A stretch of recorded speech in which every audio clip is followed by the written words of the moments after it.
Chapter 81. Yi Jioga slept soundly in the faint fragrance of purple deceased tea. The next day after washing up, Mother Qing entered the room and reported, "Miss, the carriage is ready." Lord Wan and Lord Bai also replied this morning, saying that they will arrive on time. "Do you want to go now?" "Let's go now." Yi Jioga knew that Wan Ziang and Bai Songling would come in advance. She couldn't let them wait in vain. Yi Jioga wore a light purple dress embroidered with lilacs and a light purple curtained hat. Then she refused Mother Qing's company and went to the tea house alone.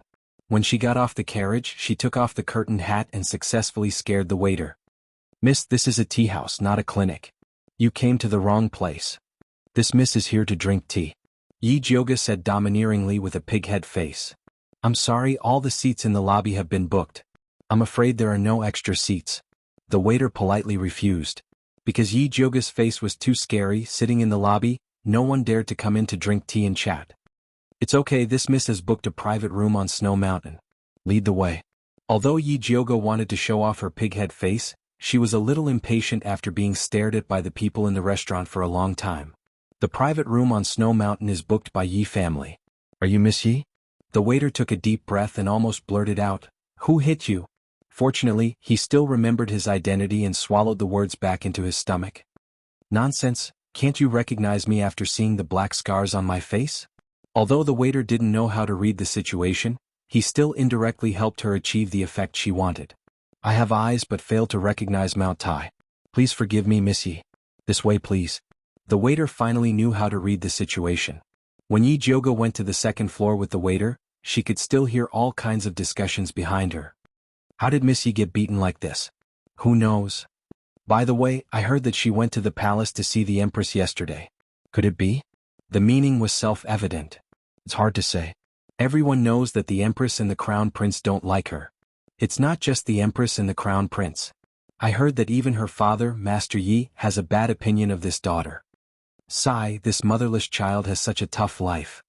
Wrong, she had a hard life because she didn't have a grandfather. Yi Jioga was very satisfied with the content of these discussions. After she entered the private room, she ordered a pot of Longjing tea and a few plates of peanuts and broad beans. Then she looked at the scenery outside the window and ate with relish. When Wan Ziang and Bai Songling arrived at the Yuwu tea house, they happened to hear the customers in the lobby talking about Yi Jioga. She said that she had been slapped in the face by the Empress, the Crown Prince, and her own father with a shoe board. Now her face was swollen like a pig's head. It was really sad to hear it, and anyone who saw it would cry. Their hearts skipped a beat as they hurriedly entered the private room. Instead, he saw the victim, who should have been heartbroken, taking a sip of broad beans and a sip of tea, eating happily. "You're here. Take a seat, take a seat." Yi Jioga greeted them with a smile. It was just that his pig face looked uglier when he smiled than when he was crying. "Eldest Miss Yi, what happened to your face?" When Bai Songling saw Yi Jioga yesterday, she was still fine. "How did it become like this in just one night?" "It's nothing serious, I just accidentally made father angry." Yi Jioga sighed and finally revealed a sad expression. "Is it because of the Empress and the Crown Prince?" Bai Songling frowned. He didn't expect Yi Yuxuan to be so despicable, to actually be so ruthless to his own daughter. And His Highness Prince Dongling. This was the main culprit. Bai Songling was silent. After a while, she let out a long sigh and said, "We've implicated you." This sentence was equivalent to admitting her relationship with Dongfang Quebec. "What is the relationship between Brother Bai and His Highness, Prince Dongling?" Yi Jioga asked. "It's a long story." Bai Songling obviously didn't want to say more. She simply said, "Although my surname is Bai, I'm not a member of the Bai family. I just happen to have some connections with His Highness Prince Dongling. That's why I'm helping him." "I see." That was enough. Yi Jioga didn't expect Bai Songling to tell him the story of her 8 generations of ancestors. Wan Ziang silently took out a bottle of external medicine and placed it in Yi Jioga's hand. "Apply the medicine." "No need. This injury looks terrible, but it's already healed on the inside." Yi Jioga pushed the medicine back and smiled. "Do you really think I don't even have the ability to treat my face?" Bai Songling immediately understood what Yi Jioga meant. He shook his head helplessly. "Even if you want to deal with the Empress and the Crown Prince, there's no need to humiliate your body like this." Yi Jioga didn't want to discuss this topic. He straightened his expression and said solemnly, "Actually, I invited you two here for the demon poison in Prince Dongling." Bai Songling's heart skipped a beat. He couldn't help but ask, Did you find a way to expel the poison from His Highness? That's right. After I went back and carefully read through the medical books grandfather left me, I discovered that Prince Dongling was poisoned with the king poison of a 5th-level demon beast, the Ice Spider King. Yi Jioga said solemnly. It's actually the king poison? Bai Songling sucked in a breath of cold air. Wan Ziang frowned. The wrinkles between his brows were so deep that a fly could be squeezed to death. They all knew what the king poison represented, which made their hearts even heavier. You don't have to worry so much. Actually, there's a way to cure this poison. As long as you find the 5th-level fire dragon grass, I'll be able to concoct the antidote for His Highness. Yi Jioga repeated Zishang's words. 5th-level fire dragon grass. Bai Songling's face was filled with bitterness. The most powerful spirit herb in Thunder Nation was only 3rd level. They hadn't heard of a 5th-level spirit herb for many years. Where would they go to find one? Yi Jioga saw that they were in low spirits, so he cheered them on. If the Empress can find the king poison of a 5th-level demon beast, we can naturally find a 5th-level fire dragon grass as well. You're right. Bai Songling immediately pulled himself together. He planned to inform Dongfang Ke and the Bai family of this news. In any case, the demon poison wouldn't kill Dongfang Ke, so they still had time to search. If 1 year didn't work, then 5 years. 5 years didn't work, then 10 years. He didn't believe that he couldn't find it. Finding the spirit herb wasn't urgent right now. Yi Jioga asked Wan Ziang, Big Brother Wan, I heard that you went to River Sun to investigate the murder case. How did it go? I found a few girls in River Sun who had their blood sucked dry. When I rushed over, those girls had already been cremated. Not even their bones were found. When Wan Ziang said this, his handsome face immediately darkened. Chapter 82. It turned out that this Heyang County magistrate was a brainless idiot. He listened to the rumors and thought that if he didn't immediately cremate the girls who were sucked of their blood, they would become zombies. Therefore, before Wan Ziang could arrive, he burned all the corpses of the murdered girls and killed all the witnesses who had seen the girls. When Wan Ziang came, he still said that he was helping the people get rid of evil. Wan Ziang was so angry that he almost killed that idiot with one palm. Now that idiot had been escorted back to the Ministry of Justice, he was going to let that idiot sit in jail for a long time. Was it the Su family? Yi Jioga was most concerned about this question. I didn't find any evidence to prove that it was the Su family. Wan Ziang shook his head. Recently, Su Junqing had been as obedient as a baby. He didn't go out of the door, and those brothels that were suspected to be related to him were also very low-key. He didn't dare to buy or sell girls anymore because he couldn't find any clues. Yi Jioga frowned. Su Junqing had always been a watertight person. If he wanted to hide, it would be even harder to find evidence against him. At this time, Yi Jioga suddenly remembered something and quickly said, Oh right, that Nanny Su who fought with me in the palace yesterday, she is also a heretic cultivator. What? Bai Songling was shocked. He had heard about Nanny Su from Aunt Hongxiu. It was said that she was the confidant of the Empress. As long as it was related to human life, she would let Nanny Su handle it. These years, countless palace maids and eunuchs died in the hands of Nanny Su. Previously, they thought that the Empress wanted to establish her power, so she used such bloody methods. They didn't expect that she actually did it to let Nanny Su practice martial arts. We must clearly investigate this Nanny Su's background. Wan Ziang's sculpted features were as solemn as a stone statue. Ever since he saw those girls who were tortured to death by the heretic cultivators in the basement, he hated heretic cultivators and wanted to catch them all in one fell swoop. I always feel that this Nanny Su is not simple. You guys investigate carefully, maybe you can find something. But you guys also have to be careful. Although she is only a high-level soul master, she has cultivated half a body protection aura. She is not so easy to deal with. Yi Jioga recalled the battle with Nanny Su. If Aunt Hongxiu had not invited Emperor Shen Wu over in time, she would have suffered a great loss. She's even cultivated a protective spiritual light? Bai Songling had a bad feeling about this. He and Wan Ziang were intermediate spiritualists, but they were exceptionally gifted and cultivated unique spiritual powers, hence they were not inferior to advanced spiritualists. But if Senior Nurse Su had already cultivated a protective spiritual light, even if the two of them joined forces, they still wouldn't be her match. You don't have to worry. These evil cultivators cultivate the resentment and death aura of humans. As long as it's something with sufficient yang qi, it will be able to restrain them. Yi Jioga remembered what Zishang had told her before. What is an item with abundant yang qi? Bai Songling asked. If it was not difficult to obtain, he was prepared to keep a dozen by his side in case of emergencies. It's probably prayer beads for Buddhist cultivators, talismans for Taoist priests, peachwood swords, black dog blood, and the like. Yijioga recalled the zombie films she had watched in the past. These seemed to be the treasures used to exorcise evil spirits. There are no Buddhist cultivators or Taoist priests in our Thunder Nation. What is a black dog? A spirit beast?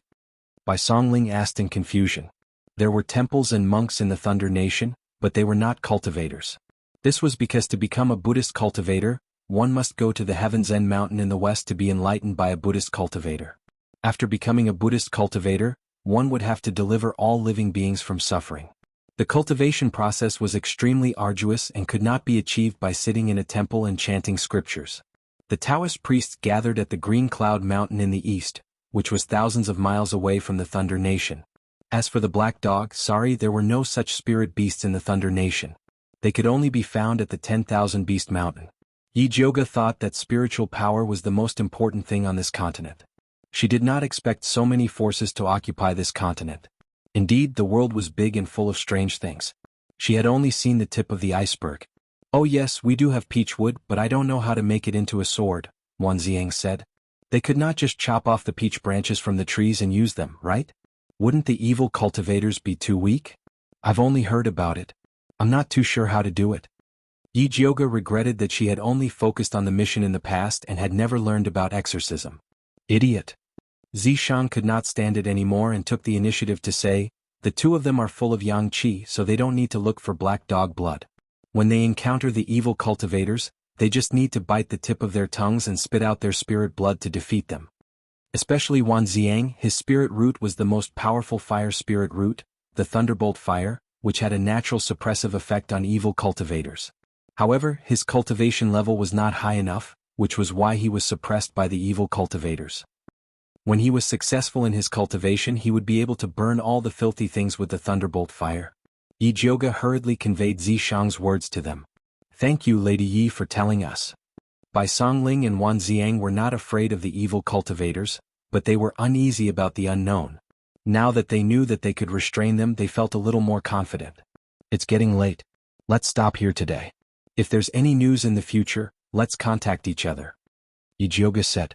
They had been talking for more than an hour and had almost finished talking about everything that needed to be talked about. Do you want us to give you a ride? Wan Ziang asked. No need. Yijioga was not a child, so she did not need anyone to send her off. She got on the carriage and returned to Purple Forest Park. She found that the fifth aunt and Yi Rui were already waiting inside. Miss your face? The fifth aunt was shocked when she saw Yijioga's face. Father hit me. Yijioga sat down and prepared to give the mother and daughter a good lesson. How could father do this to you? Yi Rui raised her eyebrows and her cute little face was full of anger. Big sister was the person she admired the most. No one could bully her, not even her father. I can't help it. I didn't listen to him and kowtowed to the Empress and the Crown Prince to apologize. Yijioga sighed, pretending to be sad and wronged. The fifth aunt opened her mouth, but did not know how to comfort her. No one knew better than her how violent Yi Yuxuan was. She had been kicked by Yi Yuxuan last time, and her body had not recovered yet. Yi Rui said angrily, Big sister didn't do anything wrong. Why should you apologize to the Empress and the Crown Prince? Kowtowing to apologize? Father was too humiliating. It was the Crown Prince who had hooked up with second sister, hated Big Sister, and even wanted to kill her. Father clearly knew that it was not Big Sister's fault, but he still blamed it all on Big Sister. He could not tell right from wrong, good from evil. He was a father in vain. Chapter 83. In Father's eyes there is no kinship, only benefits. No matter how good he is to you now, he is just using you, understand? Yijioga didn't want to teach Yi Rui so quickly. But what happened before had made her know that the Yi family was vicious, even children were not let off. Instead of letting Yi Rui die in confusion, it was better to let her grow up and find a way to protect herself, instead of foolishly selling herself to Yi Yuxuan. The fifth aunt felt that such a dark matter shouldn't be told to her daughter. Just as she was about to dissuade her, she saw Yi Rui nodding her head vigorously. I know, father just wants me to help him concoct pills. Although Yi Rui was young, she grew up suffering. Some time ago she experienced a terrifying kidnapping incident, so her mind had begun to mature. She already knew who was really treating her and who was just pretending. Good little sister, just keep it in your heart. Don't ever show it in front of father. Otherwise, Big Sister will end up like you tomorrow. Yi Jioga purposely put his terrifying pig head in front of Yi Rui. Big sister, does it hurt? Yi Rui sniffled, tears welling up in her eyes. She wanted to touch Yi Jioga's face but didn't dare to. It's okay, it doesn't hurt anymore. Yi Jioga saw that the little girl was crying and felt a little embarrassed. Oh right, I made a medicine for you. See if it can be used. Yi Rui turned around and took out a small jade bottle from the gifts on the table. She said shyly, this is my first time concocting pills, I don't know if it's good or not. Okay, I'll try. Yi Jioga opened the jade bottle and smelled it. The smell of medicine was quite strong, but the heat was a bit lacking. But for a little girl who was concocting pills for the first time, it was already very good. Wood and fire spirit roots were different, no wonder Yi Yuxuan treasured it so much. Rui heard that you were beaten by master yesterday, so she immediately made this medicine. The fifth aunt said. Her daughter's first concoction wasn't for her, nor for master, but for Big Miss. It was impossible for her not to feel sour. But on second thought, the first miss was very affectionate and loyal to them. She had saved them from danger several times. Her daughter always thought of Big Miss and was also a grateful person. If a person knew how to be grateful, they wouldn't be that bad. Thinking of this, she felt a little better. Little girl, at least you have a conscience. Yi Jioga tapped Yi Rui's forehead and then said to Mother Qing, bring me the pill refining manual that I prepared. During this period of time, Yi Jioga had been sorting out his alchemy insights. On one hand he was revising and on the other hand he wanted to leave it for Yi Rui to see.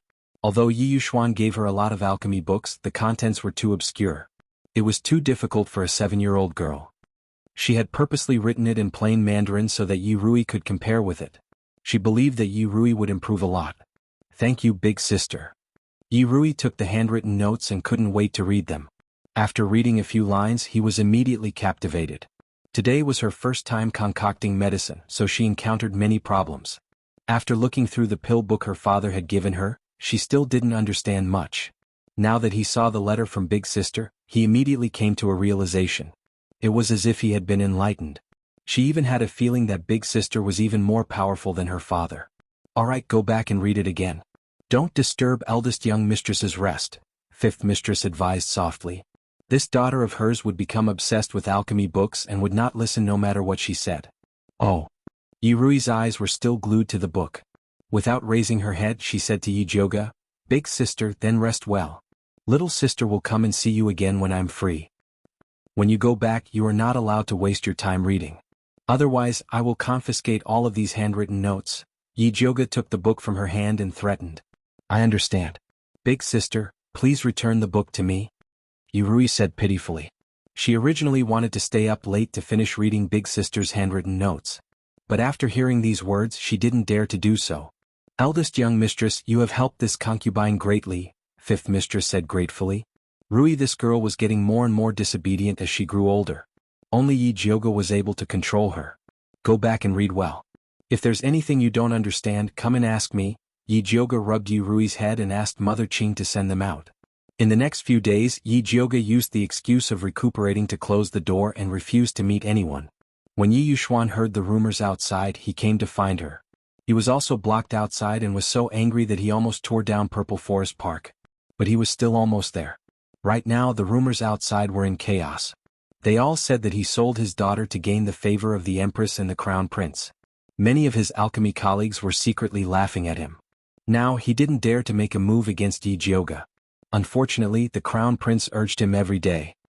He might as well write a letter and directly tell the Crown Prince that Yi Jioga was unwilling to marry him as a side concubine and that he should think of a way himself. In the Fengyi Palace. After the Crown Prince conveyed Yi Yuxuan's words, he tactfully said, Mother, Yi Jioga is like a stone in a latrine pit, smelly and hard. It's impossible for him to marry this son as a side concubine. If this suggestion hadn't been raised by the Empress, he wouldn't have asked Yi Yuxuan even if he was beaten to death. Ben Gong is merely testing Yi Yuxuan's attitude. The Empress indifferently said, as long as he is willing to help you, it doesn't matter if he succeeds or not. Mother is wise. The Crown Prince immediately flattered. The Empress picked up a celadone teacup and moistened her throat before asking, what does the Su family say about Su Yufeng and her daughter? This mother and daughter pair had been confined by Yi Yuxuan for so long, yet the Su family hadn't said a single word. It was truly strange. This son has asked Su Junqing. His meaning is that it's not time yet. When the crown prince thought of that brat Su Junqing, he felt angry. At that time he had even probed Su Junqing about Yi Yu and the treasure map. In the end, Su Junqing didn't know anything. He even had the face to complain tearfully that his medicine storehouse on the western Main Street had suffered heavy losses and wanted the crown prince to compensate him. He wished he could give Su Junqing a slap. If it weren't for the fact that he still had use for Su Junqing, he would definitely have found someone to behead Su Junqing. Old Master Su should be coming out of seclusion soon, the Empress said pensively. If Old Master Su succeeded in breaking through to the spiritual master level, he would have the confidence to support Su Yufeng and her daughter. That should be the case. The crown prince nodded. He had also thought of this point, which was why he hadn't acted against Su Junqing. What about Dongfang Ke? The Empress asked again. During this period of time, he has been in close contact with the Bai family. It seems like he's looking for something. However, the news is very well hidden, so we can't find out what it is. We only know that it's a few spiritual medicines. The crown prince didn't really care about this matter. These past few years, the Bai family had been thinking of all sorts of ways to cure Dongfang Quebec. As long as they heard that it was a useful spiritual medicine, they wouldn't let it go. After stopping them a few times and losing a few batches of people, they were too lazy to care anymore.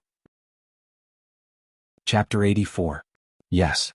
The Empress didn't care about the Bai family and asked about something else. What has that damn girl Yi Jioga been doing recently? The crown prince's heart skipped a beat. He looked at the Empress carefully and replied, I heard she's recuperating at home. Recuperating? Recuperating? The Empress asked curiously. She lived in the back of the palace and wasn't well informed. The people around her didn't dare spread rumors to her, so she still didn't know that Yi Jioga had tricked her. Yi Jioga was beaten by Yi Yushuan after returning home. I heard it was very bad. His face is swollen like a pig's head. I'm afraid he's going to be disfigured. The crown prince was very happy when he heard about it. Yi Jioga's face was already full of scars. How could he show his face after being beaten up? Idiot. The Empress's delicate brows were slightly twisted. She was obviously extremely angry. He was beaten right after leaving the palace. Wasn't this telling everyone that she was unhappy with him? The crown prince didn't say anything. The rumors outside were very bad. He was trying to put out the fire and didn't dare tell the Empress at all. The Empress quickly suppressed her anger and ordered the crown prince, forget it. Let's deal with this later. The alchemy conference is about to begin. Remember to prepare in advance. Yes. The crown prince nodded respectfully but felt a little strange. The alchemy conference was held every year. The ones who won were always the scions of the aristocratic families. What was there to prepare? But since the Empress had ordered him, he could only do as she said. I'm tired. You can leave. After the Empress sent the crown prince away, she sat on the phoenix throne and closed her eyes in deep thought. Night fell slowly, and the magnificent hall was plunged into darkness. Without the Empress's order, the maids didn't dare to come in and light the lamps. Nanny Su appeared silently in front of the Empress, with a faint smell of blood on her. Is everything done? The Empress closed her eyes and gently rubbed her temples. Don't worry, Your Highness. Those talkative maids have been dealt with, Nanny Su said respectfully. Her murky old eyes still had a faint red glow. It was a state where the evil skill hadn't dissipated. That's right, Yi Jioga is only at the primary stage of cultivation. How could you be injured by her? Could it be that she really has some sort of treasure on her? The Empress slightly opened her eyes. That day in Jinxiu Palace, Nanny Su hurriedly went into closed-door cultivation after being tricked by Yi Jioga. He only came out today after absorbing the blood of several palace maids and eunuchs. That was why she didn't have the chance to ask about this until now. Although that damn girl's cultivation is not high, she cultivates the most orthodox lightning spiritual power.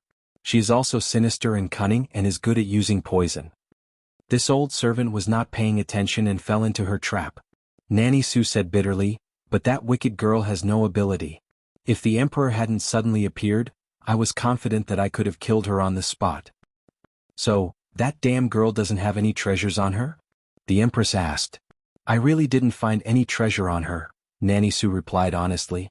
The Empress frowned slightly. She had seen the situation at the time. Yi Jioga was at the end of his rope. If he really had something that could save his life, he wouldn't have hidden it.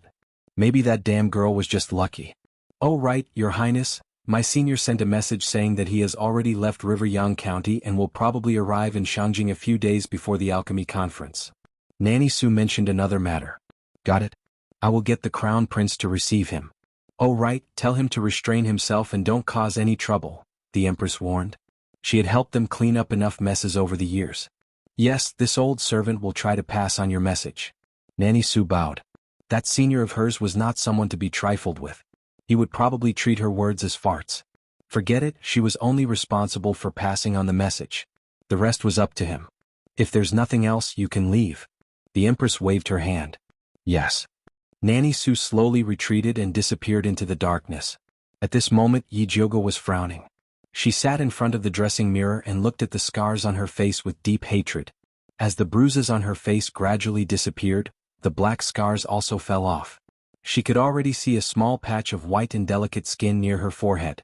Looking at the way the black scars fell off, she reckoned that when the wounds on her face were completely healed, she would return to her true appearance. Damn, this was not what she wanted. Zishang, tell me honestly, what did you do to me? Yi Jioga asked seriously. Nothing. Zishang replied lazily. He just didn't like the black scars on Yi Jioga's face and accidentally knocked them off. Don't lie to me. You must want to turn me into a peerless beauty. When the wild wind and lascivious butterflies pounce on me, you can blame it on me and find an excuse to punish me. Yi Jioga suspected that this perverted snake was addicted to punishment and deliberately set a trap for her. Little Jioga is really smart. Next time, let's change the method of punishment, okay? Zishang's low and charming laughter rang out. It was like a feather brushing against the tip of her ear. She couldn't help but tremble. Okay, my ass. Yi Jioga's words were hard but her heart was soft. Although the result of the punishment last time was very comfortable, the process was painful. She didn't want to go through it again. Then it settled. Zishang ignored Yi Jioga's refusal and said that he would definitely make her more satisfied next time. Pervert. Yi Jioga fiercely spat in her heart. At this time, Mother Qing knocked on the door and happily said, Eldest Miss, Lord Bai Songling sent an invitation. He invites you to the Yu Wu Tea House's ice and snow private room in the afternoon. She knew that Eldest Miss was charming.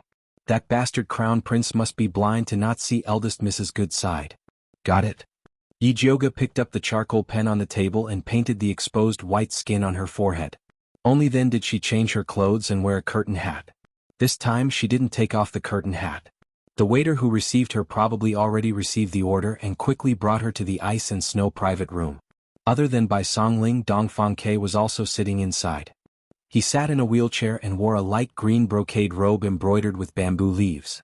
His hair was tied up in a jade crown and he looked extremely handsome. His originally gloomy black eyes couldn't help but light up the moment Yi Jioga walked in. His handsome and outstanding face seemed to be covered in a layer of dazzling light. This brat must have taken a fancy to you. Zishang saw through Dongfang Ke's thoughts with a glance. Damn you, last time you also said that Wan Ziang had taken a fancy to me. Are you crazy? Yi Jioga silently rolled her eyes at Zishang in her heart. Her expression was normal as she greeted Dongfang Quebec. I didn't think that your highness would also be here. It can't be a coincidence, right? No, I specifically asked Bai Songling to invite you out. Dongfang Ke couldn't invite Yi Jioga, so he could only ask Bai Songling for help. Chapter 85. I see. Yi Jioga glanced at Bai Songling. This guy was really ungrateful, he didn't even tell him in advance. Ahem, actually, His Highness wants to ask you about the 5th stage fire dragon grass. Bai Songling smiled awkwardly. He originally wanted to tell Yi Jioga in advance, but Dongfang Ke didn't let him, saying that he was afraid Yi Jioga wouldn't come if she knew. What a joke, with Yi Jioga's fierce personality, how could he be afraid of him? Dongfang Ke continued Bai Songling's topic and asked, Miss Yi, may I know where the 5th stage fire dragon grass grows? Although he had already sent the news back to the Bai clan, it was still very difficult to find a 5th stage spirit grass in this vast mountain. The fire dragon grass likes the sun and has a strong nature. It likes to grow near volcanoes or places where lava flows.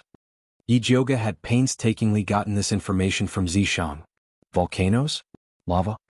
Dongfang Ke was slightly stunned. What was that? It's a volcano that spits fire and a red river flows out from it. It's even hotter than molten iron, Yi Jioga explained. There's actually such a magical mountain in this world? Bai Songling felt that it was very unbelievable. The area around Shangjing was mostly plains, and there were very few mountains, let alone volcanoes.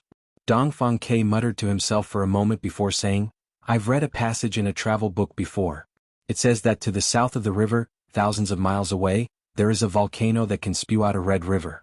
Wherever it passes, plants wither and birds and beasts die. Could it be the volcano and lava you mentioned? It should be. Yi Jiuge nodded. She had never seen the volcanoes on these 1,000 continents, so she couldn't be sure. When Bai Songling heard that it was thousands of miles south of the river, he couldn't help but sigh. Transportation was not very developed these days. People used horses to travel, and there were very few who had spirit beasts. A journey of thousands of miles would take more than half a year even on planes. If they encountered a dangerous mountain, it would be even worse. Thank you, Miss Yi, for telling me. Dong Fangke thanked her indifferently. As long as there was hope, he would definitely find it. Your Highness is too polite. Yi Jiuge smiled and asked, Your Highness, you didn't ask me out just to talk about this, right? That's right. Seeing that Yi Jiuge was easy to talk to, Dong Fangke didn't hide anything and directly said his purpose. I came to ask you to help me save someone. Who? Yi Jiuge asked curiously. For Dong Fangke to personally come and beg her, this person should not be simple. A woman who can fight against the Empress, Dong Fangke said solemnly. Who is it? Yi Jiuge raised his eyebrows in surprise. It was amazing that there was still a woman who could fight against the ruthless Empress. Noble consort she, Dong Fangke said word by word. So it's her. Yi Jiuge suddenly realized. This imperial concubine, she was very famous. She was of noble birth and was the Empress Dowager's grandniece, which meant that she was Emperor Xianwu's cousin.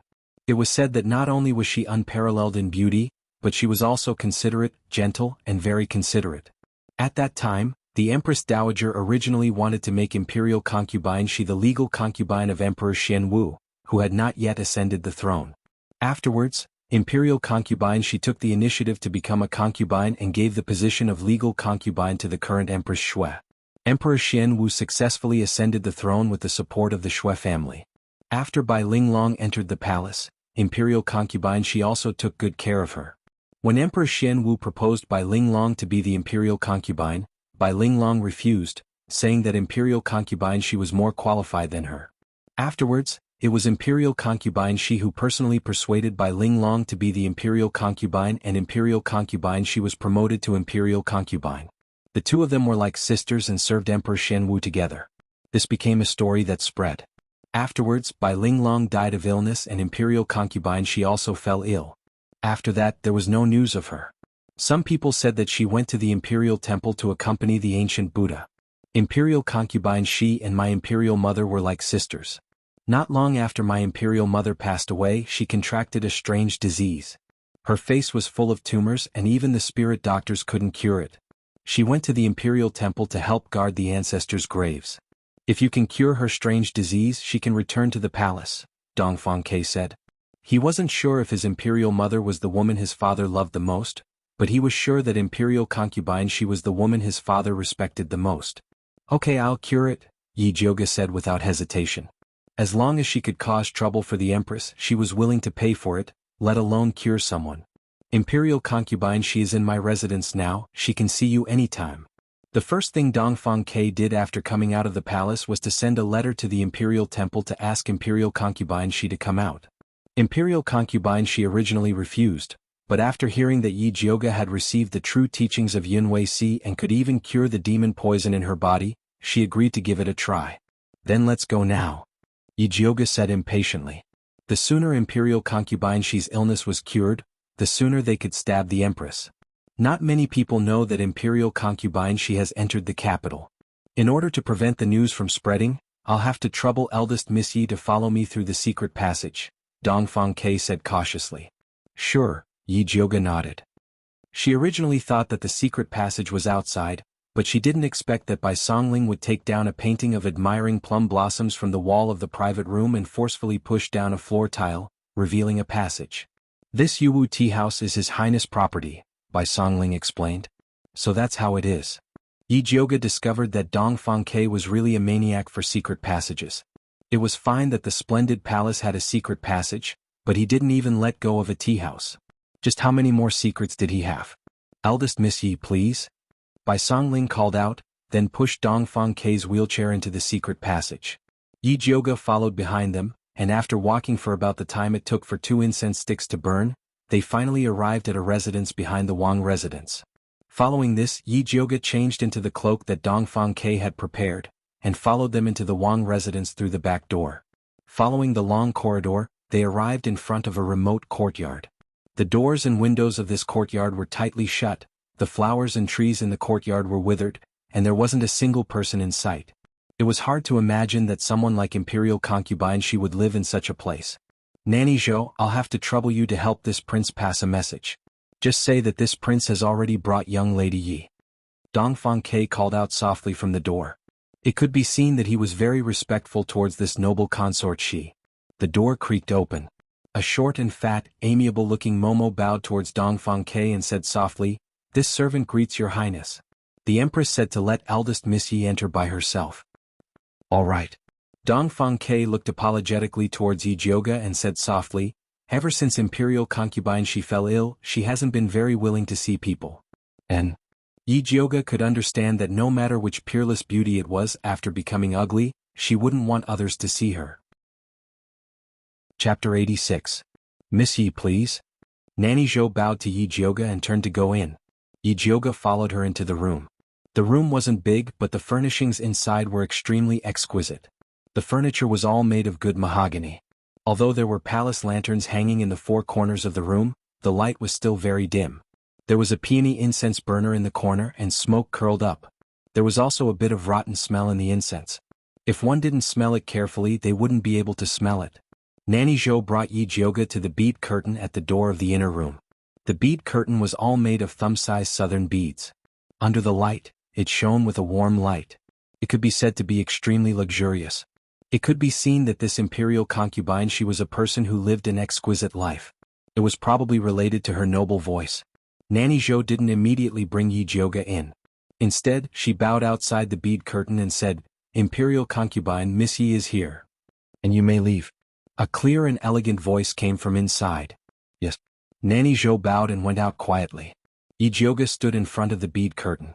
He didn't know whether to go in or out. He felt inexplicably awkward. Fortunately, Imperial Concubine She quickly spoke.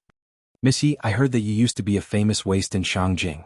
How did you suddenly become enlightened?" Although Imperial Concubine She's words were very impolite, her voice was gentle, so Yi Jioga couldn't be angry. "That's just the misunderstanding of Shangjing people," Yi Jioga replied indifferently. She couldn't delve into her background, so it was better to let people guess her in the clouds. "Hee, your answer is quite like Master Yun's style." Imperial Concubine She smiled lightly. "You've seen my grandfather?" Yi Jioga asked strangely. According to the time when Imperial Concubine She got sick, grandfather should have already left Shangjing. "I once met Master Yun in the Imperial Temple. Unfortunately, Master Yun was in a hurry and only left a pill for me before leaving. I waited in the Imperial Temple for so many years, but he didn't come back." Imperial Concubine She's tone was filled with resentment. At that time, her heart was already dead and she just wanted to wait for death. Master Yun gave her hope, but then he disappeared for more than 10 years. She looked forward to it day after day. That kind of torment was really worse than death. "Noble consort Shi, can you tell me what happened at that time?" Yi Jioga had been tracking down his grandfather for a long time and finally found some useful clues. He was a little excited. "No." Imperial consort She smiled and said, "Unless you can cure this consort's illness." "Okay." If Yi Jioga had only used 80% of his effort before, now he was using 12%. "Then come in." "Noble consort," she said. Yi Jioga lifted the bead curtain and walked in. The lights inside were even dimmer, with only two beautiful palace lanterns illuminating the doorway. The beauty in the painting shone in the candlelight, and her lips, which were painted scarlet, were particularly eye-catching. The smell of the incense became even stronger. It was so strong that it almost made people cry. Of course, the rancid smell became even stronger. Noble consort She was sitting at the table. She wore a light red gauze dress and her figure was very graceful. Sitting there without moving, she exuded a kind of graceful feeling, comparable to a young girl. It was said that noble consort She was very good at dancing. Her wind spiritual power allowed her to dance on the lake. Those who saw her dance would undoubtedly worship her as a goddess. At this moment, her face was covered with a veil, only revealing a pair of clear and beautiful eyes. It was like the surface of a lake in spring, reflecting the infinite spring scenery, making people intoxicated with just one look. "Sit." Noble consort She gently called out to Yi Jioga.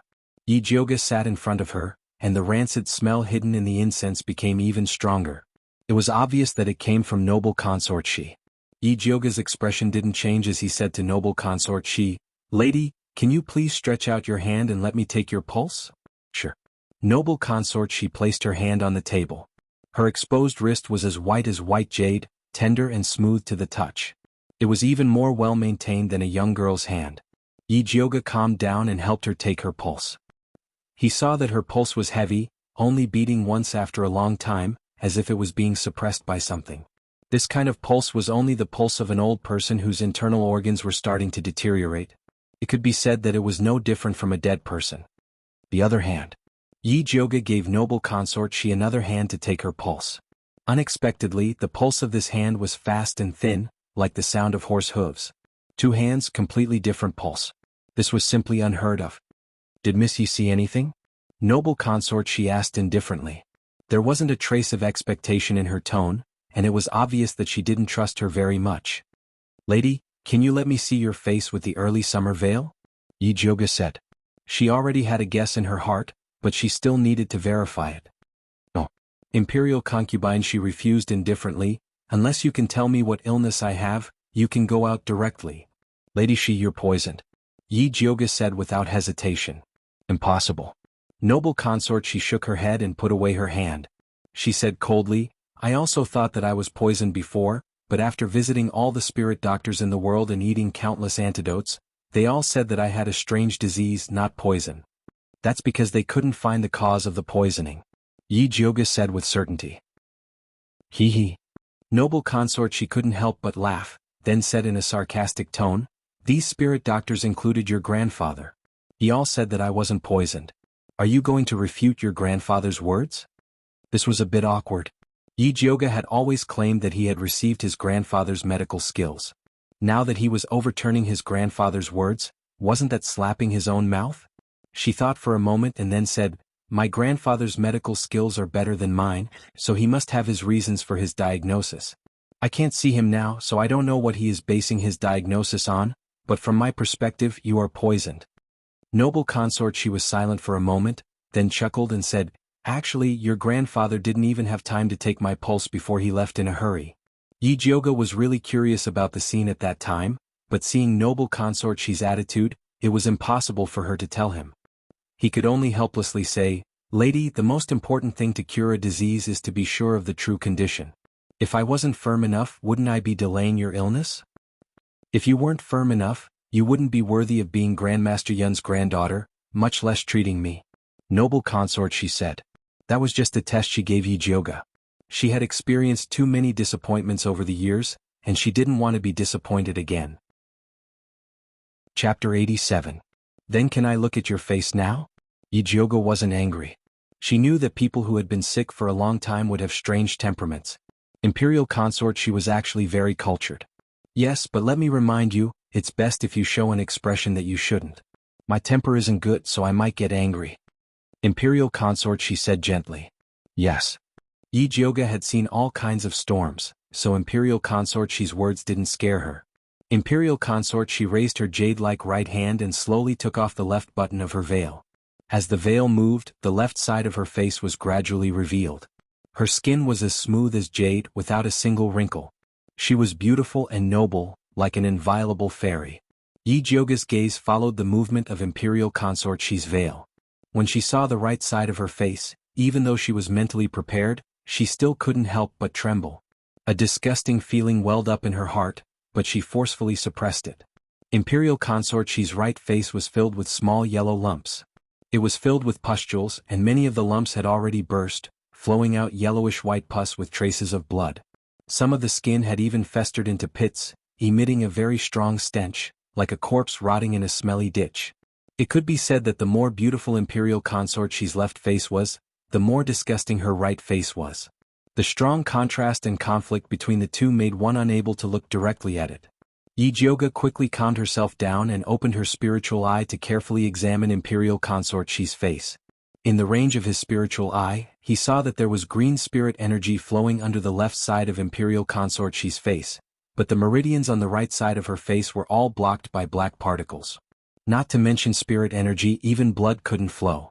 If it weren't for the faint purple spiritual light in her heart meridian that was constantly sending miracles to the right side of her face wouldn't just be rotting and oozing pus. Instead, it would have been reduced to bones. Imperial consort, she stared at Yi Jyoga's eyes, waiting for her to reveal an expression of disgust, or shock. However, she didn't expect her to quickly restrain all her emotions and look at her face like she was studying something. She had only seen this expression on an old spirit doctor's face before. At that time he was treating a sick child. That old spirit doctor was the only person who could help her suppress her illness, but it was a pity that he passed away very quickly. Later, his disciple inherited his medical skills and continued to treat her.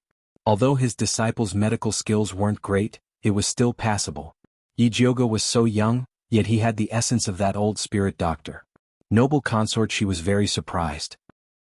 Just this point alone was enough to let her heart, which had been silent for a long time, finally give birth to a trace of hope.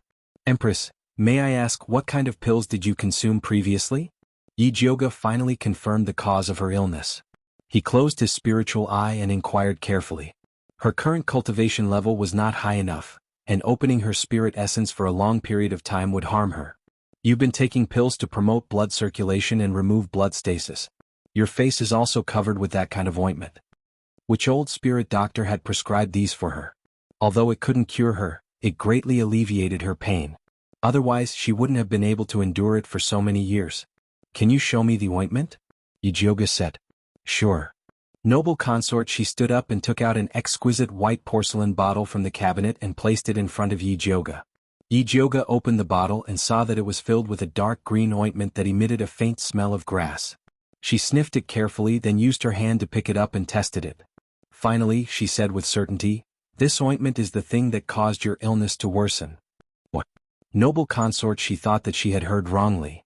I don't know who gave you this ointment, but I can only say that they weren't saving you, they were harming you. Yi Jyoga said word by word. How is that possible? Noble consort, she didn't believe him and said, previously my face was rotting very badly and my entire body was sore and painful. It was only after I used the spirit doctor's prescription that I started to slowly get better. Did you have the symptoms just now because you ate the pill my grandfather gave you? Yi Jyoga asked back. Noble consort, she slowly nodded as if she had realized something. The pill that my grandfather gave you was to detoxify the poison in your body.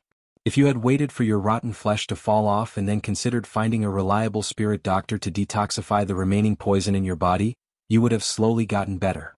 Yi Jyoga sighed. Noble consort, she shouldn't have suffered for so many years. However, she didn't believe in her grandfather and ran to believe in other spirit doctors, which was why all her efforts were in vain. Noble consort, she's expression was wooden. She remembered that before the old spirit doctor died, he looked at her anxiously but couldn't say a word. At that time, she thought that he was regretting not being able to continue treating her. Now that she thought about it, the old spirit doctor was repenting before he died. That's not right. Noble consort, she frowned. She remembered that when she first used the old spirit doctor's medicine, her face still continued to fester, but it wasn't as itchy. Later, the old spirit doctor suddenly changed the prescription and died a few days later. Then, his disciple appeared and continued to use the old spirit doctor's modified prescription to treat her. In that case, the old spirit doctor was harmed because of her, and that disciple was the culprit that caused her illness to worsen. Shui Mingzhu, that damned bitch, actually chased her all the way to the royal temple and deliberately continued to harm her. Shui Mingzhu, if you don't die, I won't be able to rest in peace. Noble consort, she gritted her teeth, her face distorted. The pustules on the right side of her face instantly burst, and blood splattered everywhere. It looked extremely terrifying. Yi Jyoga saw that noble consort Shi's situation wasn't right and felt a little anxious. He quickly inserted 2 needles into her huku and gugu acupoints. Noble consort, she opened her mouth and spat out a mouthful of blood, and her expression gradually eased. She took out a palace handkerchief and wiped the blood from the corner of her mouth. She looked at Yi Jyoga gratefully and said in a low voice, "Thank you." If Yi Jyoga hadn't helped her force out this mouthful of blood, she would have fainted on the spot. "Your Highness, it's not too late for a gentleman to take revenge. As long as the poison in your body is slowly treated, there's still hope for you to recover your appearance. There's no hurry to take revenge then," Yi Jyoga advised. "You have a way to cure my poison?" Noble consort, she was stunned. When she heard Yi Jyoga's tone just now, she thought that she had missed Great Master Yun's antidote and was already incurable. Although it's a little difficult, it's not impossible. If your highness believes me, I'm willing to give it a try. Yi Jioge had deliberately misled noble consort she just now. She was already incurable. Because noble consort she was too arrogant, if he didn't suppress her she probably wouldn't listen to him. It was very difficult to cure a disobedient patient. Chapter 88. I believe you. As long as you can cure me, I'll give you anything. Imperial consort she finally took off her arrogant mask and revealed the weakness of a patient. I don't want anything, I just want you to rest well. You just spat out blood so you should rest well. We'll talk when you wake up. Yi Jioge said gently. You're leaving? Imperial consort she's eyes were filled with panic. Master Yun's sudden departure had left a shadow in her heart. I'm going to discuss the prescription with His Highness. Some spirit herbs might be hard to get, so I need to think of a way. But don't worry, as long as you wake up, call me and I'll be back. Yi Jioge knew that Imperial consort she was at her weakest and had to be comforted patiently. Okay. Imperial consort she nodded. She also felt tired, so she called Zhou Momo to come in and help her rest. Only then did Yi Jioge walk out of the room. Dong Fangke was still waiting outside. His straight back was as sturdy as a pine tree. Seeing Yi Jioge come out, his handsome face couldn't help but reveal an expectant expression. How was it? Is your highness planning to talk to me about her highness's illness here? Yi Jioge didn't want Imperial consort she to know. Dong Fangke immediately understood and said, I've already prepared some refreshments. Miss Yi, please do me the honor. With that, he brought Yi Jioge to his study room. Just like last time, there was a pot of spirit tea, a box of rose pastries, and this time there was also a plate of peach blossom cakes. This time Yi Jioge was not in the mood to taste it. He drank a mouthful of spirit tea and organized his thoughts before asking Dong Fangke, how was noble consort she poisoned back then? Can your highness tell me the details of the situation?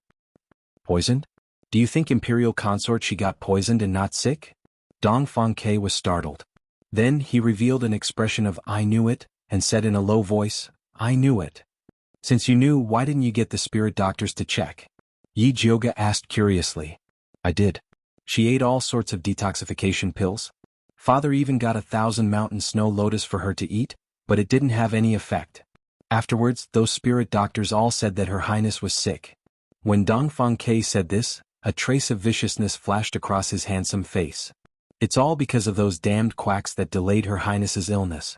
Actually, you can't blame those spirit doctors for not being able to tell, Yi Jioge said. What do you mean? Dong Fangke's long eyebrows raised slightly. Because the symptoms of noble consort she's poisoning were suppressed by her illness. Those spirit doctors couldn't tell that the empress was poisoned and thought that she was sick. Yi Jioge explained. What do you mean? Dong Fangke was confused. Was Imperial consort she sick or poisoned?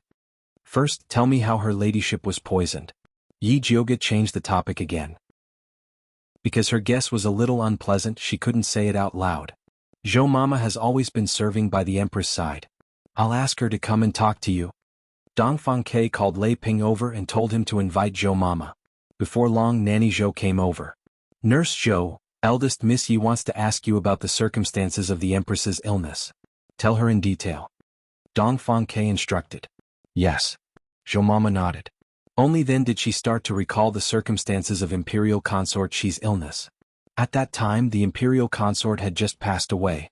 Imperial consort she was too sad and fell ill. At first she was just annoyed and couldn't eat.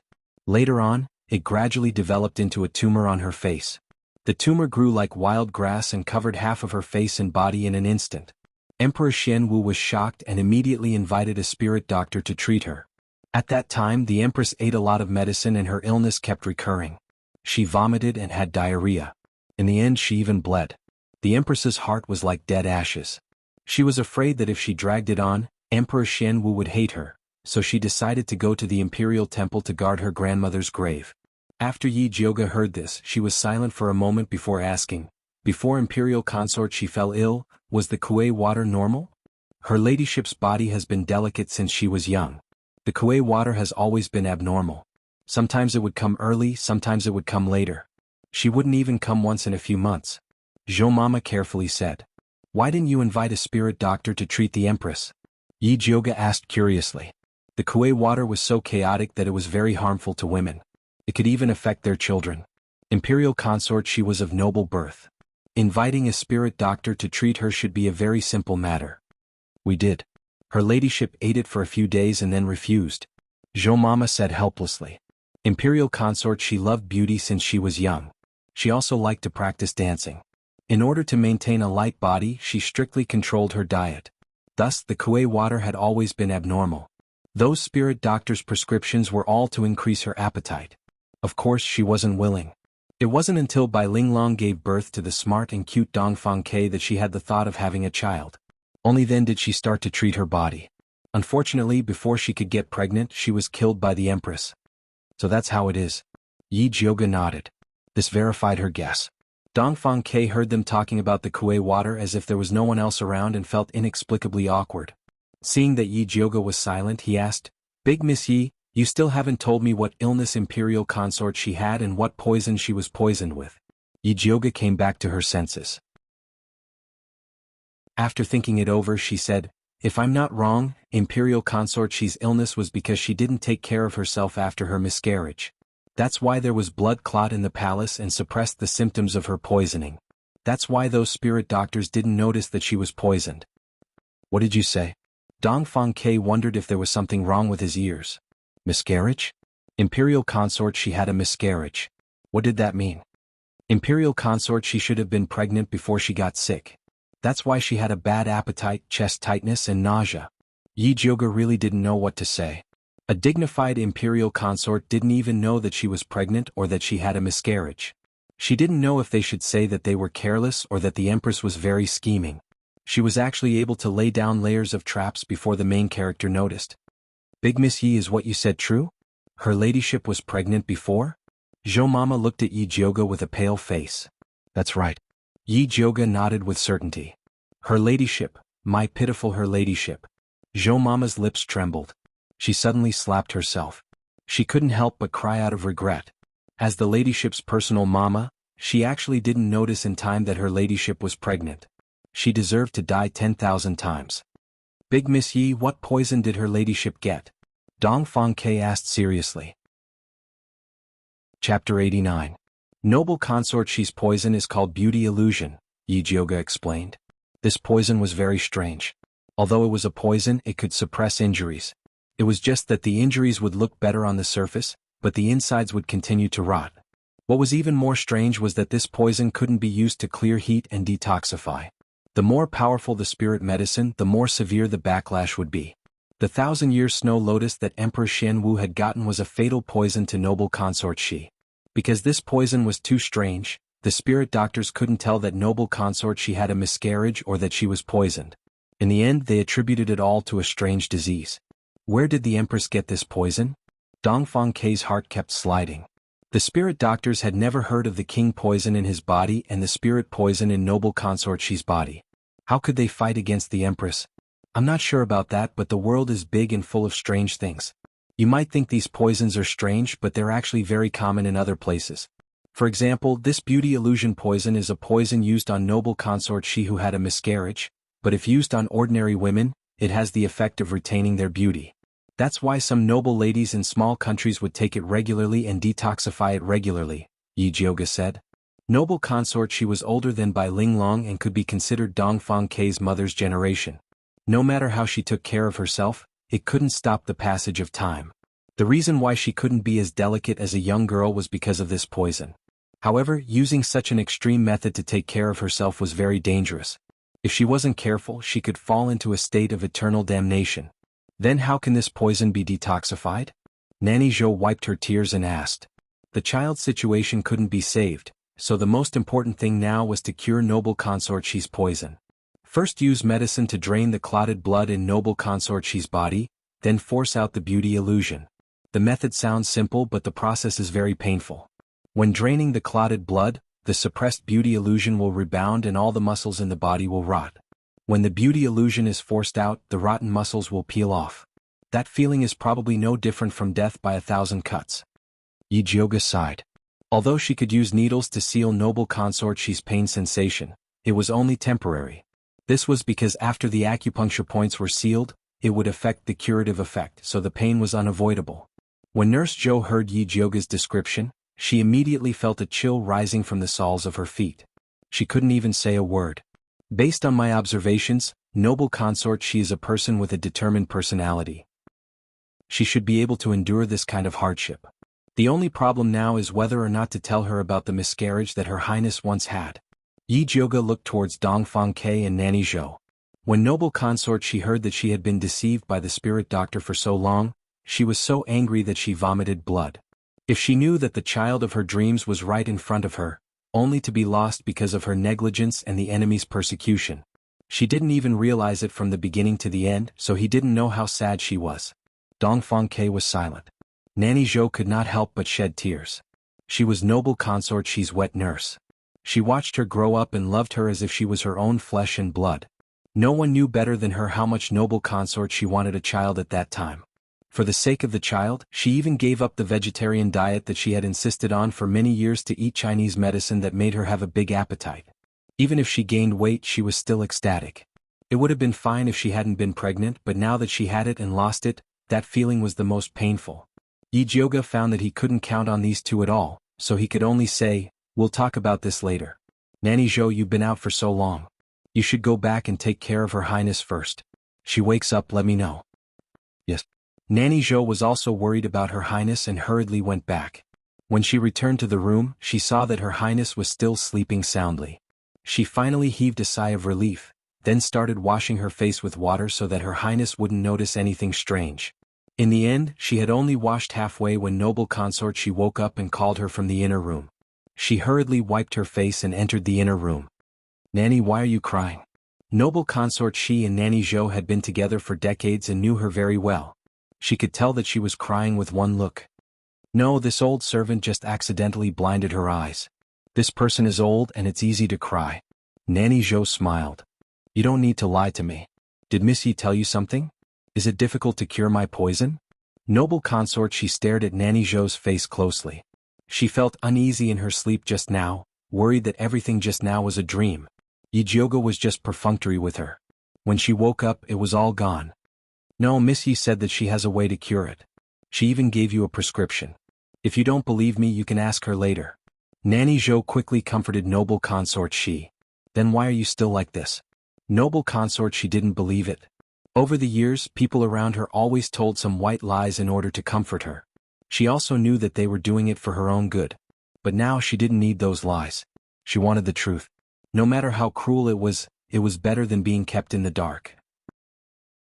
Nanny Zhou really couldn't bear to talk about the child, so she repeated the treatment plan that Yi Jiuge said and then cried, "Your Highness, this old servant feels so sad when I think that you have to suffer like this. I wish I could suffer for you. The pain of 1,000 cuts." Noble consort she chewed on these 4 bloody words. It would be a lie to say that she wasn't afraid. She had seen the punishment of 1,000 cuts before. It was done by a eunuch who had done many evil things. He was cut 120 times and in the end only a bloody frame was left, but he was still alive. After seeing it, she was so scared that she couldn't sleep for a few days and nights. At that time, Emperor Xianwu, who was only the 3rd prince, vowed to comfort her. If one day he can ascend to the throne, he will remove all these bloody and cruel punishments. Because of this sentence, she was sure that Emperor Xianwu would be a benevolent ruler in the future. In order to help him ascend to the throne, she was willing to give the position of princess consort to the vicious Shui Mingzhu. In order to help him win over the Bai family, she treated Bai Linglong as a sister and tried to win her over. She loved Bai Linglong's son as her own. But in the end, Shui Mingzhu was as stable as Mount Tai on the throne of the empress. She gave birth to an idiot son, Dongfang Jiaming, also became the crown prince. But her face was ruined and she lived a life worse than death. Even Linglong's child became a cripple. But Emperor Xianwu and Shui Mingzhu still sat on the throne and lived a peaceful and stable life. What? Noble consort she suddenly opened her eyes. Her beautiful left and rotten right face showed unforgettable hatred. She said word by word, "Tell Miss Yi that as long as my face can be restored, I am willing to suffer the pain of 1,000 cuts." Chapter 90. Imperial Consort. Elderly Lady Zhou looked at Imperial Consort she with heartache. "Go." Imperial Consort she ordered fiercely. "Yes." Elderly Lady Zhou knew that the Imperial Consort hated people crying when she was sick. She wiped her tears and turned back into a capable elderly lady. Then she went out to invite eldest Miss Yi in. Eldest Miss Yi, the imperial consort invites you over to talk. Please don't talk to her about the child for now, elderly Lady Zhou pleaded in a low voice. Okay, I understand. Yi Jiuge was not a talkative person. If it was not necessary, she would not say more. When Yi Jiuge entered the room, imperial consort Shi's attitude was much better than before. Not only did she cooperate, but she also asked elderly Lady Zhou to record all the precautions that Yi Jiuge had mentioned. She was as serious as a student about to take part in an imperial examination. Imperial consort, take this prescription first. After the blood clots in your body have been emptied, we will perform the next detoxification treatment. After careful consideration, Yi Jiuge wrote down a prescription for promoting blood circulation and removing blood clots. She also noted that the prescription had to be decocted before it could be taken. Although the pill could expel the poison quickly, its medicinal properties were too strong. Therefore, the first few doses had to be decocted.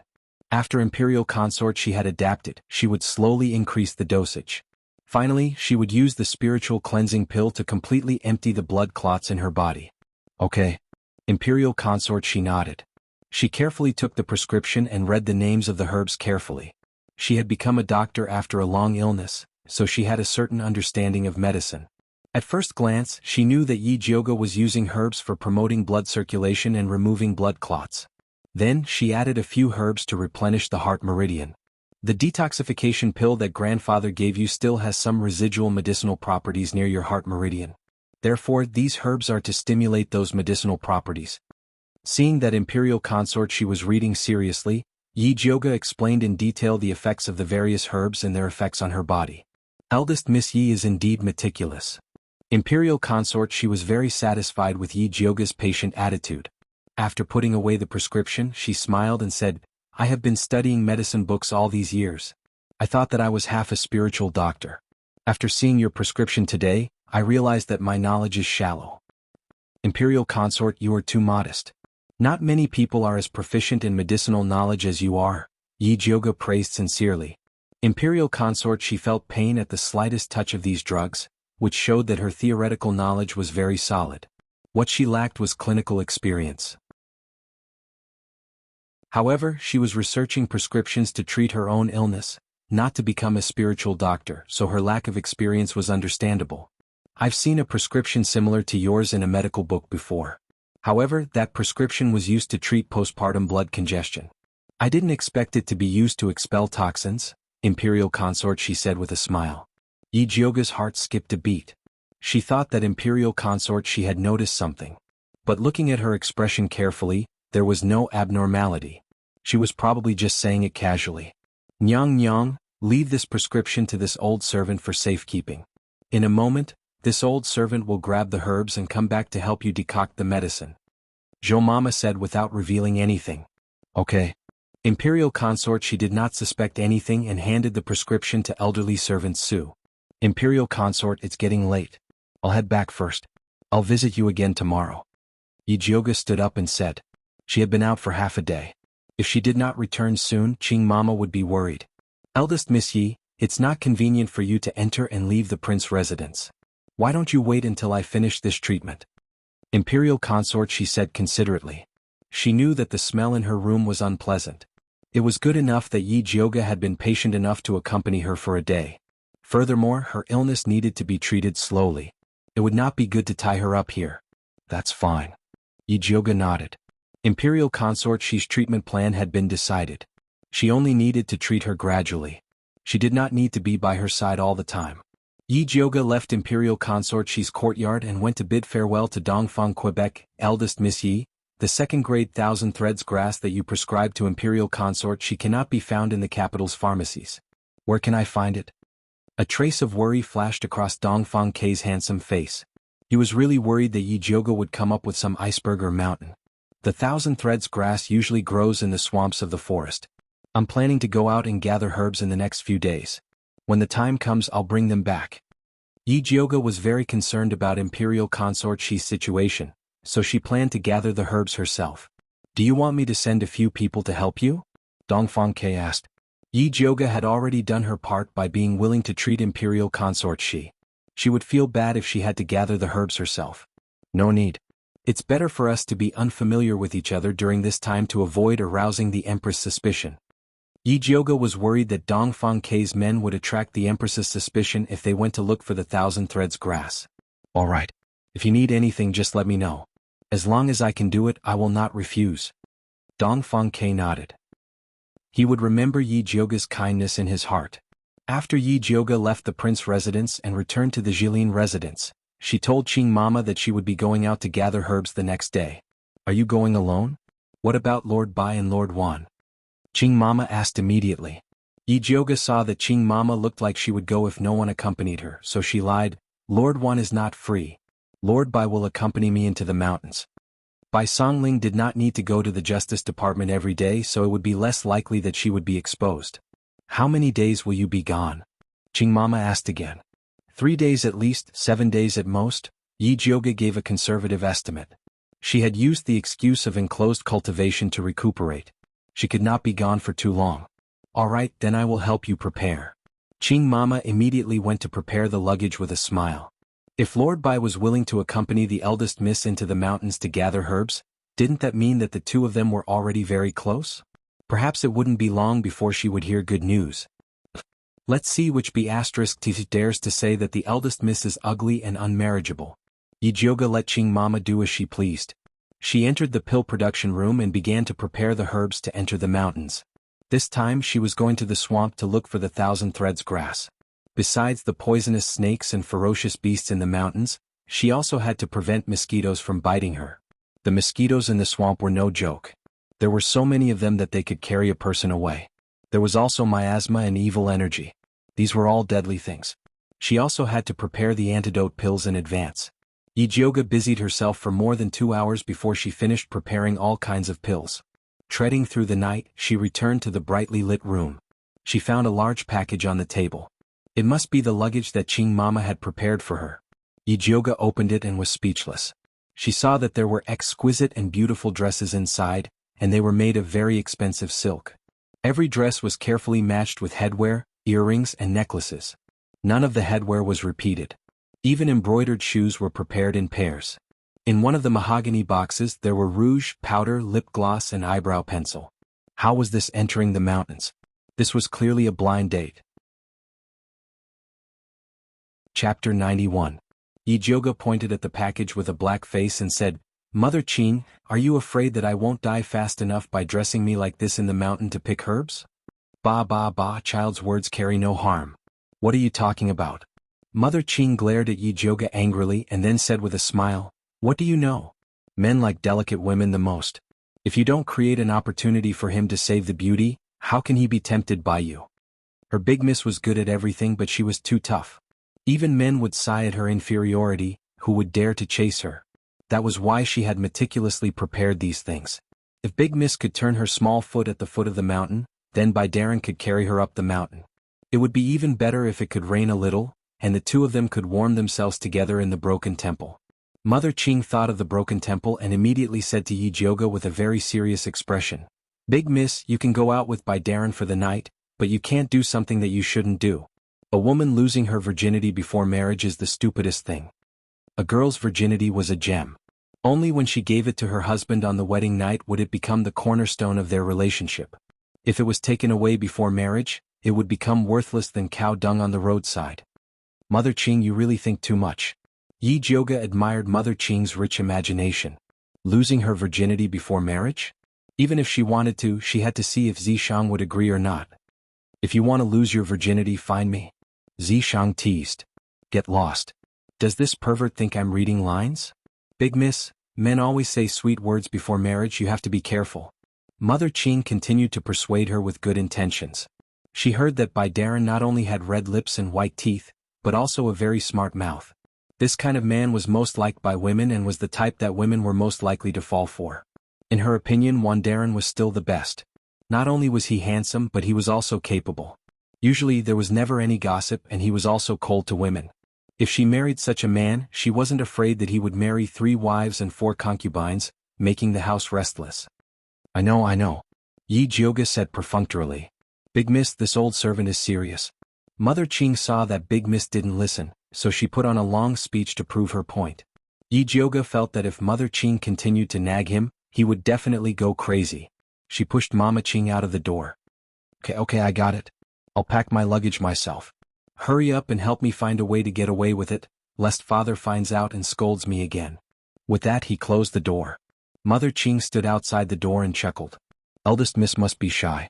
This was more like a young girl in love. She was too mature before.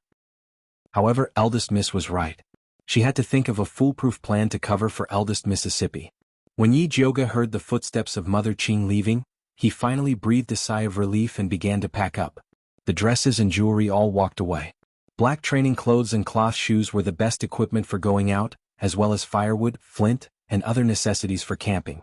Yi Jioga packed his things and stuffed them into a piece of animal skin that he sewed himself. Then he went to sleep peacefully. What she didn't know was that her every move in Purple Forest Garden, including the things prepared by Mother Qing and others, the medicinal materials entering the alchemy room and the dregs of the refined medicine, fell into a pair of scheming beautiful eyes of the Yi family. The owner of the beautiful eyes raised her enchanting red lips and gave an order to the darkness. Send a letter to Her Majesty. Tell her that Yi Jioga will go to the monster forest to collect medicinal materials tomorrow. Let her be prepared. The next morning the sky was still dim. Yi Jioga changed into men's clothes, carried the animal skin bag and quietly left the Yi family. She rode all the way and finally arrived at the monster forest 500 miles away at noon. The monster forest, as the name suggested, was a gathering place for monsters. It was densely forested with poisonous insects and monsters. Even advanced spiritualists did not dare to go deep into it. Find a place to eat grass and drink water. Yi Jioga patted the big black horse's head. The horse she rode was an old horse trained by the Yun family since childhood. Could survive even in the wild. After the big black horse left, Yi Jioga quickly entered the monster forest. Most of the medicinal materials on the periphery of the forest had been collected. If she wanted to find good medicinal materials, she had to go deep into the forest. Yi Jioga identified the direction according to the humidity of the air and the density of the leaves. She walked all the way west toward the swamp. The beast repellent pill she prepared played a great role. Her journey was very smooth. In less than an hour she found a small brown swamp. Strictly speaking, the thousand silk grass did not grow near the swamp. It grew on the head of a rank 2 monster, the mud frog. This kind of mud frog usually hid in the swamp. If she wanted to lure it out, she had to use a kind of spirit herb called the wonderful frog seed. Yi Jioga took out a brown seed the size of a thumb from the cloth bag. She pinched the brown skin and put the white flesh on the edge of the swamp. She quietly hid on a big tree next to it. She saw a small bubble on the calm swamp. Then with a plop, a big frog covered in thick mud jumped out of the swamp. On the brown head grew a dark green plant the size of a palm. It was the thousand silk grass that Yi Jioga was looking for. The big frog looked around and found that there was no danger. Then it jumped toward the white flesh. It opened its mouth and stuck out its thin tongue, rolling the seed into its belly. Yi Jioga took the opportunity to land. She raised her knife and cut off the thousand silk grass on the big frog's head. Croak, croak, croak. The big frog was so scared that it turned around and ran away. It plunged into the swamp with a bang. Yi Jioga did not chase it. It was not easy for the big frog to grow so big. It would be a pity to kill it.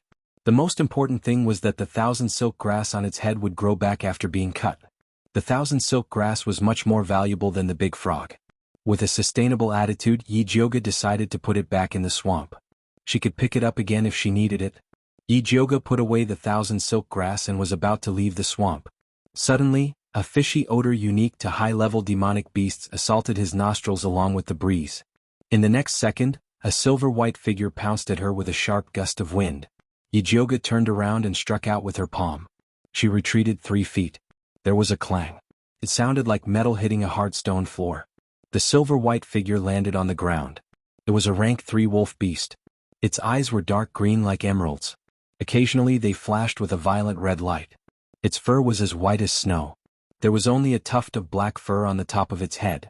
It looked like the black hat of a county magistrate. It was the symbol of a leader. The wolf beast leader stared at Yi Jioga with its dark green eyes. More than 10 gray wolf beasts appeared behind him. They surrounded Yi Jioga. Chapter 92. That's not right. Yi Jioga frowned. This swamp was the land of the mud frogs. It was impossible for the wolf beasts to come here to hunt. Something must have happened that forced them to come here. Yi Jioga opened her spiritual eye, and discovered that the wolf beast's eyes were flickering with an abnormal red light, which spread to their entire bodies. Obviously, these wolf beasts were poisoned by some unknown poison, and their ferocious nature was activated, treating Yijioga as their enemy. Yijioga then took out some beast-repellent powder and scattered it on the wolf beasts. The wolf beast leader retreated a few steps, but under the urge of its ferocious nature, it once again approached Yijioga. Following that, it opened its mouth and spat out a few sharp green wind blades towards Yijioga. Yijioga dodged, and the wind blades landed on a tree behind her that was wide enough for two people to wrap their arms around. The big tree fell to the ground. The wolf beast leader anxiously used its claws to dig a few holes in the ground.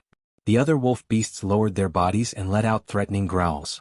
It was obvious that they could no longer hold back and were ready to attack at any time. Yijioga looked around, trying to find an escape route.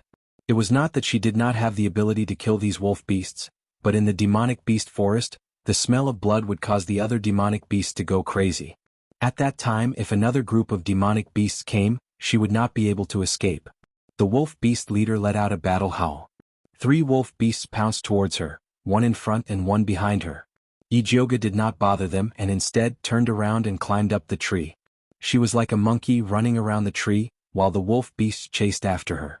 Yijioga ran around a few rounds, but was still unable to shake off these wolf beasts. They all had a way to lock onto their prey, and unless she could escape out of the demonic beast forest, she would be chased to the end. Look at your stupid face. Zishang looked like he was watching a show. If you're not stupid, why don't you come and try? Yijioga said unhappily.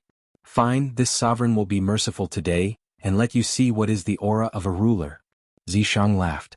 Following that, Yijioga felt a mysterious power in her body. She could not help but raise her head, and looked at the demonic beasts as if she was looking at ants. The wolf beasts that were going crazy suddenly trembled, and then they let out a cry for mercy, and knelt down in front of her as if they were worshipping the Wolf King. Yijioga had to admit that Zishang's strength was awesome. She took out the antidote powder and sprinkled it on the ground. She ordered the wolf beasts, "Eat all of this." The wolf leader's green eyes flashed with anger and fear. It probably thought that Yijioga was forcing them to eat poison. Yijioga didn't bother to explain. He simply used his purple deceased king's aura to suppress them. The wolf leader had no choice but to bring its underlings over to swallow the antidote powder that Yijioga had sprinkled. Ow. The wolf beasts howled in pain at the same time. Then they opened their mouths and vomited mouthfuls of black blood. After vomiting, the redness in their eyes and bodies faded, and they regained their original consciousness. Black Gauze Hat, take your little brothers and leave. If you find anything wrong in the future, run away from the downwind position. Yijioga saw the blood they spat out and guessed how they got hit. The wolf leader gave Yijioga a grateful look before quickly retreating with its little brothers. Zishang, can you find the person controlling these wolf beasts? Yijioga asked in a low voice. She only told Mother Qing that she was going to the mountain to pick herbs. How could someone ambush her in advance? She didn't believe that Mother Qing betrayed her. She could only catch the person who ambushed her and ask him. They are 1 mile to the east. Zishang said. Elder sister wants to see who is plotting against me. Yijioga's figure flashed and ran towards the east. 1 mile only took half an incense stick of time. Yijioga stood on a fork in the tree. From afar he saw a group of black-clothed people standing in the forest. One of the skinny and short figures was particularly familiar. It was Mother Su. Why did she come here? Yijioga couldn't help but frown. She came to pick herbs today, not to risk her life. If possible, she didn't want to fight with Mother Su. With me here, what are you afraid of? Zishang said lightly. He had already discovered that the old woman had brought people to follow Yijioga. He didn't say anything because he wanted Yijioga to discover it herself. He didn't expect that this little girl was so focused on picking spirit herbs that she didn't notice anything. With such a muddle-headed temperament, what would she do without him by her side? It seemed that she would have to rely on herself for the rest of her life. Revenge is only interesting if you do it yourself. What's the point of relying on your help? Yijioga knew that Zishang was very strong. As long as Zishang was willing to help, nothing could stop him. This kind of powerful strength could easily make people feel dependent on him. She didn't want to become a useless person who depended on others. Moreover, Zishang was a demon. If she fought too often, she was afraid that she would leave traces. If people found out that she was colluding with the demon race, she would be finished. Idiot, have you forgotten the consultation fee that I helped you earn? Zishang said. You mean that Thunder Snake Mirage Whip? Although that spirit whip was powerful, it was still not enough to deal with Mother Su. Yes, actually that Thunder Snake Mirage Whip is not a spirit tool but a demon tool, Zishang said. Speaking of which, that Thunder Snake Mirage Whip was quite related to him. This was because the material used for this Mirage Whip was the 7th-ranked demon snake, White Scale King. This traitor who intended to usurp the throne was personally killed by him, and his corpse was also thrown into the primordial battlefield. He also didn't know which demon race junior actually secretly entered the primordial battlefield and refined the corpse of the White Scale King into a demon tool. Moreover, the refinement was quite decent. If people who didn't know what was going on saw this thing, they would really think that it was a damaged spirit tool. How could this be a demon tool? Yi Jioga didn't believe it. How could a demon tool be driven by spiritual power? Did he think that she was a 3-year-old child? In the hands of a human, this demon tool is just an ordinary spirit tool, but in the hands of a demon, it is a powerful bloodthirsty demon tool. Although you are not a demon with this deity here, you can still awaken it and make it recognize you as its master. This was a very simple matter for him. You want me to use a demon tool to kill people? Are you afraid that others won't know that I have an affair with you? Yi Jioga rolled her eyes. Right now, she wished that she could hang a sign on her chest to tell everyone that her sister had nothing to do with the demon race. How could she still carry a demon tool and go around killing people? Idiot, if I didn't tell you, you would be able to tell that this is a demon tool. As long as Yi Jioga didn't tell anyone, no one in the human race would be able to tell that this was a demon tool. No matter what you say, I won't use a demon tool. Yi Jioga shook her head firmly. It was already very dangerous to be entangled with a demon race. Adding a demon tool to the mix, it was really playing with fire and burning oneself. Even if it can kill Mother Su, you still won't use it? Zishang asked. Chapter 93. It was very tempting to kill Wet Nurse Su. Yi Jioga hesitated for a moment before asking, "Are you sure others can't tell that it's a demon weapon?" "I'm sure." "All right." Yi Jioga admitted that he couldn't resist the temptation of becoming stronger and asked, "How do I make it awaken?" Zishang simply said, "You just need to feed it a drop of blood." "Blood again? Is my sister's blood so valuable?" Yi Jioga complained in his heart, but he still followed Zishang's instructions. He bit his finger and dripped a drop of blood on the head of the lightning snake illusionary whip. As soon as Yi Jioga's blood seeped in, the lightning snake illusionary whip's body suddenly trembled. A line of blood extended from its head to its tail before disappearing again. Then the lifeless lightning snake illusionary whip opened its bloody eyes and emitted a terrifying aura. At this moment, the men in black in the open area respectfully said to Wet Nurse Su, "Wet Nurse, those wolf beasts should have consumed most of Yi Jioga's energy. Should we go and see what's going on?" "Go. Remember, leave one alive." Wet Nurse Su's skinny face showed a ruthless expression. When she heard that Yi Jioga was going to enter the mountain, she took the initiative to accept this task from the Empress. As long as she could force out Yi Jioga's secret, she could do whatever she wanted with him. Although Yi Jioga was only a beginner spiritual practitioner, he was much better than those mortals without cultivation. He believed that after sucking her blood dry, he would definitely be able to break through and become a spiritual master. Wet Nurse Su was imagining the beautiful days after she advanced. Suddenly, she felt a chill behind her and instinctively dodged to the front. The black-clothed men who were still standing in their original spots were stunned. They saw a shadow of purple lightning attacking them. They subconsciously turned around and wanted to escape. Only a boom was heard. The bodies of these men in black were torn apart by the shadow. Blood and flesh flew everywhere and broken limbs fell to the ground. Wet Nurse Su couldn't help but widen her eyes and look at Yi Jioga in disbelief. Even though she was an evil cultivator, she had never seen such a bloody and terrifying attack. Yi Jioga shook the lightning snake illusionary whip in his hand, but his face was pale. That attack just now had consumed too much spiritual power. What kind of person was Mammy Su? She immediately found that something was wrong with Yi Jioga.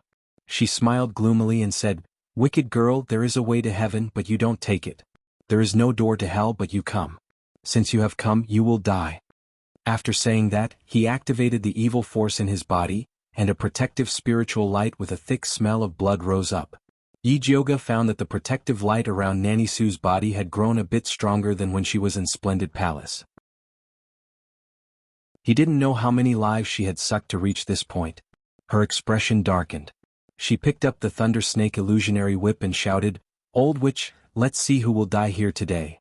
After saying that, the lightning snake illusionary whip automatically attacked, transforming into countless whip shadows that attacked Wet Nurse Su. Nanny Sue waved her hands and sent out red palm shadows one after another to block the attack of the Thunder Snake illusionary whip. The more she fought, the more frightened she became. Originally, she thought that Yi Jioga would have used up most of her spiritual power after using that kind of attack. She didn't expect that Yi Jioga would become more and more ferocious. The spiritual whip in her hand was like a cunning and cruel python that opened its bloody mouth and wanted to swallow her. What Nanny Sue didn't know was that Yi Jioga was also in extreme pain at this moment. The Thunder Snake illusionary whip was frantically sucking spiritual power from her body. She felt like she was going to be sucked dry. Zishang, what's going on? Yi Jioga wanted to forcibly pull away, but she couldn't. If this continued, before Nanny Sue fell, she would become dried meat first. It's a demonic artifact, so it always has a bit of a personality. You just need to communicate with it, Zishang said lazily. How do I communicate? She couldn't be yelling at the whip. She wasn't crazy. Use your soul power to forcibly give it an order, Zishang kindly reminded her. Zishang kindly reminded, you'll be sucked dry in 30 minutes, so you have to hurry. Catch your sister. At the moment of life and death, Yi Jioga was practically shouting with her soul, damn your Thunder Snake illusionary whip, if you dare to suck Big Sister's spiritual power again, Big Sister will cripple you. The Thunder Snake illusionary whip couldn't help but tremble. As expected, it stopped sucking energy from Yi Jioga. It immediately flew away from Yi Jioga's hand and fiercely stabbed into Nanny Sue's chest, frantically devouring her. Nanny Sue's body quickly dried up, and her face was as white as paper. She looked down at the silver snake on her chest in disbelief. In the past, she was the one who sucked other people's blood. She didn't expect that one day she would be the one being sucked. Yi Jioga's expression was unsightly as she looked at the Thunder Snake illusionary whip that had instantly turned blood red. She couldn't tell that it was a demonic artifact with such a ghastly appearance. Did she think everyone else was blind? It's fine, it's just too thirsty. It'll just suck once, Zishang said without sincerity. Yi Jioga instantly felt like she was being played. At this moment, Nanny Sue's body had already dried up like a skull. Just as she was about to call it a day, her body suddenly swelled up, and a strange red color appeared on her face. The Thunder Snake illusionary whip instantly returned to Yi Jioga's hand as if it had seen a ghost, and returned to its previous harmless appearance. Not good, she's going to self-destruct. Hurry and run. Zishang quickly sent a wave of demonic energy into Yi Jioga's body. At the same time, Nanny Sue's body exploded with a loud boom. A huge wave smashed into Yi Jioga's body like a hammer. She only felt her blood and chi churning, and her body flew out like a kite with a broken string. Hold on, I'm going to sleep for a while. Zishang said the last sentence and then went silent. F***ck, F***ck, F***ck. Yi Jioga was really going crazy. Her spiritual energy had already been sucked dry by the Thunder Snake illusionary whip, and she couldn't move at all. She could only fall straight down from the sky, smashing through countless branches and leaves along the way, and finally smashing a human-shaped pit on the ground. Yi Jioga was buried in the ground. She strongly suspected that her face was disfigured, and her face hurt terribly. At this moment, the demonic beast's howl resounded in her ears, filled with the threat of an outsider. She used all her strength to raise her head, and what entered her eyes was a round black hat. It turned out that the wolf beasts that she had released earlier were having a meal together, and there were still traces of blood on the corners of their mouths. The wolf beast leader was currently looking at her with a bewildered expression, trying to recognize who this person was from her badly battered face. Hi Black Hat, we meet again. Yi Jioga reluctantly greeted them. She didn't know if these wolf beasts still remembered her kindness of not killing them earlier. One must know that she was in so much pain that she couldn't even move a finger. If the wolf beasts wanted to kill her, it would be as easy as flipping their hands. Fortunately, the wolf beast leader quickly recognized Yi Jioga, and surrounded her while whimpering as if asking her how she was injured. I fought with the bad person who controlled you for 300 rounds, and was accidentally sent flying by her. Yi Jioga said with difficulty. Oh. The wolf beast leader howled twice, and then lowered its head to grab Yi Jioga onto its body, and carried her deep into the forest. Chapter 94. The wolf leader carried Yi Jioga through many twists and turns before returning to the swamp. After a series of howling woo-ao, several bubbles appeared in the swamp. Then the round head of the big mud frog popped out. Gua gua gua. Ow ow ow. After some kind of communication between the wolf and frog, The mud frog looked at Yijioga with grievance before diving back into the swamp gloomily. Then with a poof, the swamp spat out a lake blue stone. The wolf leader grabbed the lake blue stone with its claw and rolled it to Yijioga's mouth. It howled twice, obviously wanting her to eat it. Yijioga looked at the lake blue stone from the corner of her eyes. Could it be a magical medicine used by the demon race? Oh! The wolf leader urged impatiently. Yijioga steeled her heart and swallowed the stone. But it was useless. The burning pain in his internal organs just now was even worse now. Especially her lungs. They were burning. Even breathing was extremely painful. Then the wolf leader carried Yijioga on its back and carried her across half of the demon forest. Finally they arrived at the edge of a cliff. The cold mountain wind caused the wolf leader's fur to flutter. Yijioga suddenly had a bad feeling. It couldn't be what she was thinking, right? Before Yijioga could react, the wolf leader squatted down and threw her down the cliff. F***ck, it turns out that the demon beast repaying kindness is all a lie. Yijioga's body fell with a whoosh. Then with a loud bang she smashed into the big lake at the bottom of the cliff. The powerful water pressure hit her in the chest. Her whole body was in pain. Finally, her survival instinct was aroused. Yijioga waved her hands desperately in the cold lake water, trying to swim up. But she was horrified to find that her body kept falling. It was as if something was pulling her feet down to the center of the lake. Yijioga panicked for a moment. Then she was surprised to find that her mouth and nose were not blocked by the lake water. Instead she could breathe freely in the lake. She thought of the lake blue stone that the wolf leader had made her swallow. Could it be that it wasn't trying to murder her but was actually trying to save her? Yijioga calmed himself down and followed the flow of energy from the center of the lake. The small fish in the lake looked at the foreign tourists strangely. They swam around her in groups for a while, but soon lost their patience and swam away. Yijioga kept descending until he finally arrived at a cave at the bottom of a lake. There seemed to be something in the dark cave that was attracting her. Yijioga hesitated for a moment before following his instincts and swimming into the cave. After passing through a dark and narrow passage, his eyes brightened. The walls of the cave were covered with light blue aquatic plants, which emitted a bright light. It was very beautiful. Yijioga's eyes lit up. He hurriedly plucked a handful of seaweed and put it in his mouth to chew. A bitter yet sweet taste filled her mouth. Then, a cold spiritual power rose from his dantian, and the pain on his body and face was immediately relieved. I've struck gold. Yijioga's eyes turned into the shape of ingots. These aquatic grasses were actually stage 2 blue jade aquatic grasses. The blue jade water grass contained extremely pure water spiritual energy and was a treasure for healing injuries. If he brought it to the medicine hall, he could sell it for 1,000 taels of silver each. There were at least 10,000 blue jade aquatic grasses here. If he brought it back, he would definitely become rich overnight. Other than being valuable, this spiritual grass also had a very important function. It was a natural painkiller. With this spiritual medicine, not only would Imperial Consort she not have to endure the pain of being dismembered, she would also be able to speed up her body's recovery. This was simply an unexpected surprise. Yijioga excitedly cut off the blue jade aquatic grasses and stuffed them into the beast skin bag that she carried with her. Only when she could no longer pretend did she reluctantly continue forward. After passing through the passage at the bottom of the lake, there was a pool of water above. Yijioga stuck her head out and found that she had arrived at a cave. The cave was tall and deep and it was frighteningly spacious. She immediately became vigilant. This kind of place was either the lair of a big demonic beast or a treasure trove filled with traps. No matter what, it was dangerous. Yijioga stuck to the wall of the cave and slowly walked inside. At this moment, a rolling sound suddenly came from afar, as if something was rolling towards her. Yijioga clenched the lightning snake illusion whip in her hand. Although this demon artifact was a scam, it was strong enough to give her a sense of security at critical moments. As the rolling sound approached, Yijioga's nerves were also stretched to the extreme. She had just raised the lightning snake illusion whip when she saw a round, chubby black figure desperately pushing a dirty pill furnace in front of her. Pippi. That black and fat little thing raised its head, revealing a pair of big black grape-like eyes. It was watery and looked a little cute. Although this fat guy looked a bit like a mouse, it was different from those mice in the sewers. It had round ears, big eyes, a small nose and a chubby body. It looked soft and harmless. However, Yijioga did not completely relax her vigilance. Who knew if this soft and cute appearance was its disguise? Maybe in the next second, it would turn into a big monster and swallow her.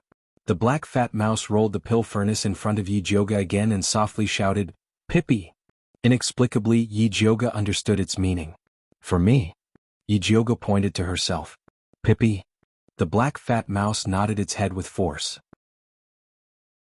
Yijioga did not rashly pick up the pill furnace. Instead, she opened her spiritual eye and examined it carefully. She discovered that there was nothing special about this pill furnace and it did not look like a hidden weapon. Thus she picked it up from the ground. She blew away the dust on it and discovered that it was a three-legged bronze cauldron. There were complicated carvings on it and it gave off an ancient aura. Yijioga inexplicably felt that this was a treasure. Her money-grubber heart was touched and she did not hesitate to keep it. Pippi? The black fat mouse happily called out and turned to walk into the depths of the cave. Yijioga lit up a fire and cautiously followed behind the black fat mouse. They arrived at an even wider cave. When the fire lit up the surrounding cave walls, Yijioga could not help but take in a breath of cold air. She saw that the cave walls were filled with ravines and it gave off an incomparably desolate feeling. In the middle of the ravines there was some light blue paint mixed in. She carefully observed and discovered that the light blue paint on the cave walls was actually a mural. Unfortunately, it was already destroyed by the crisscrossing scars and nothing could be seen. Yijioga used her hand to pick up the remaining paint and discovered that it was made from some kind of or that contained spiritual energy. A mural painted with this kind of paint should be incomparably hard and it should not be a problem for it to be preserved for thousands of years.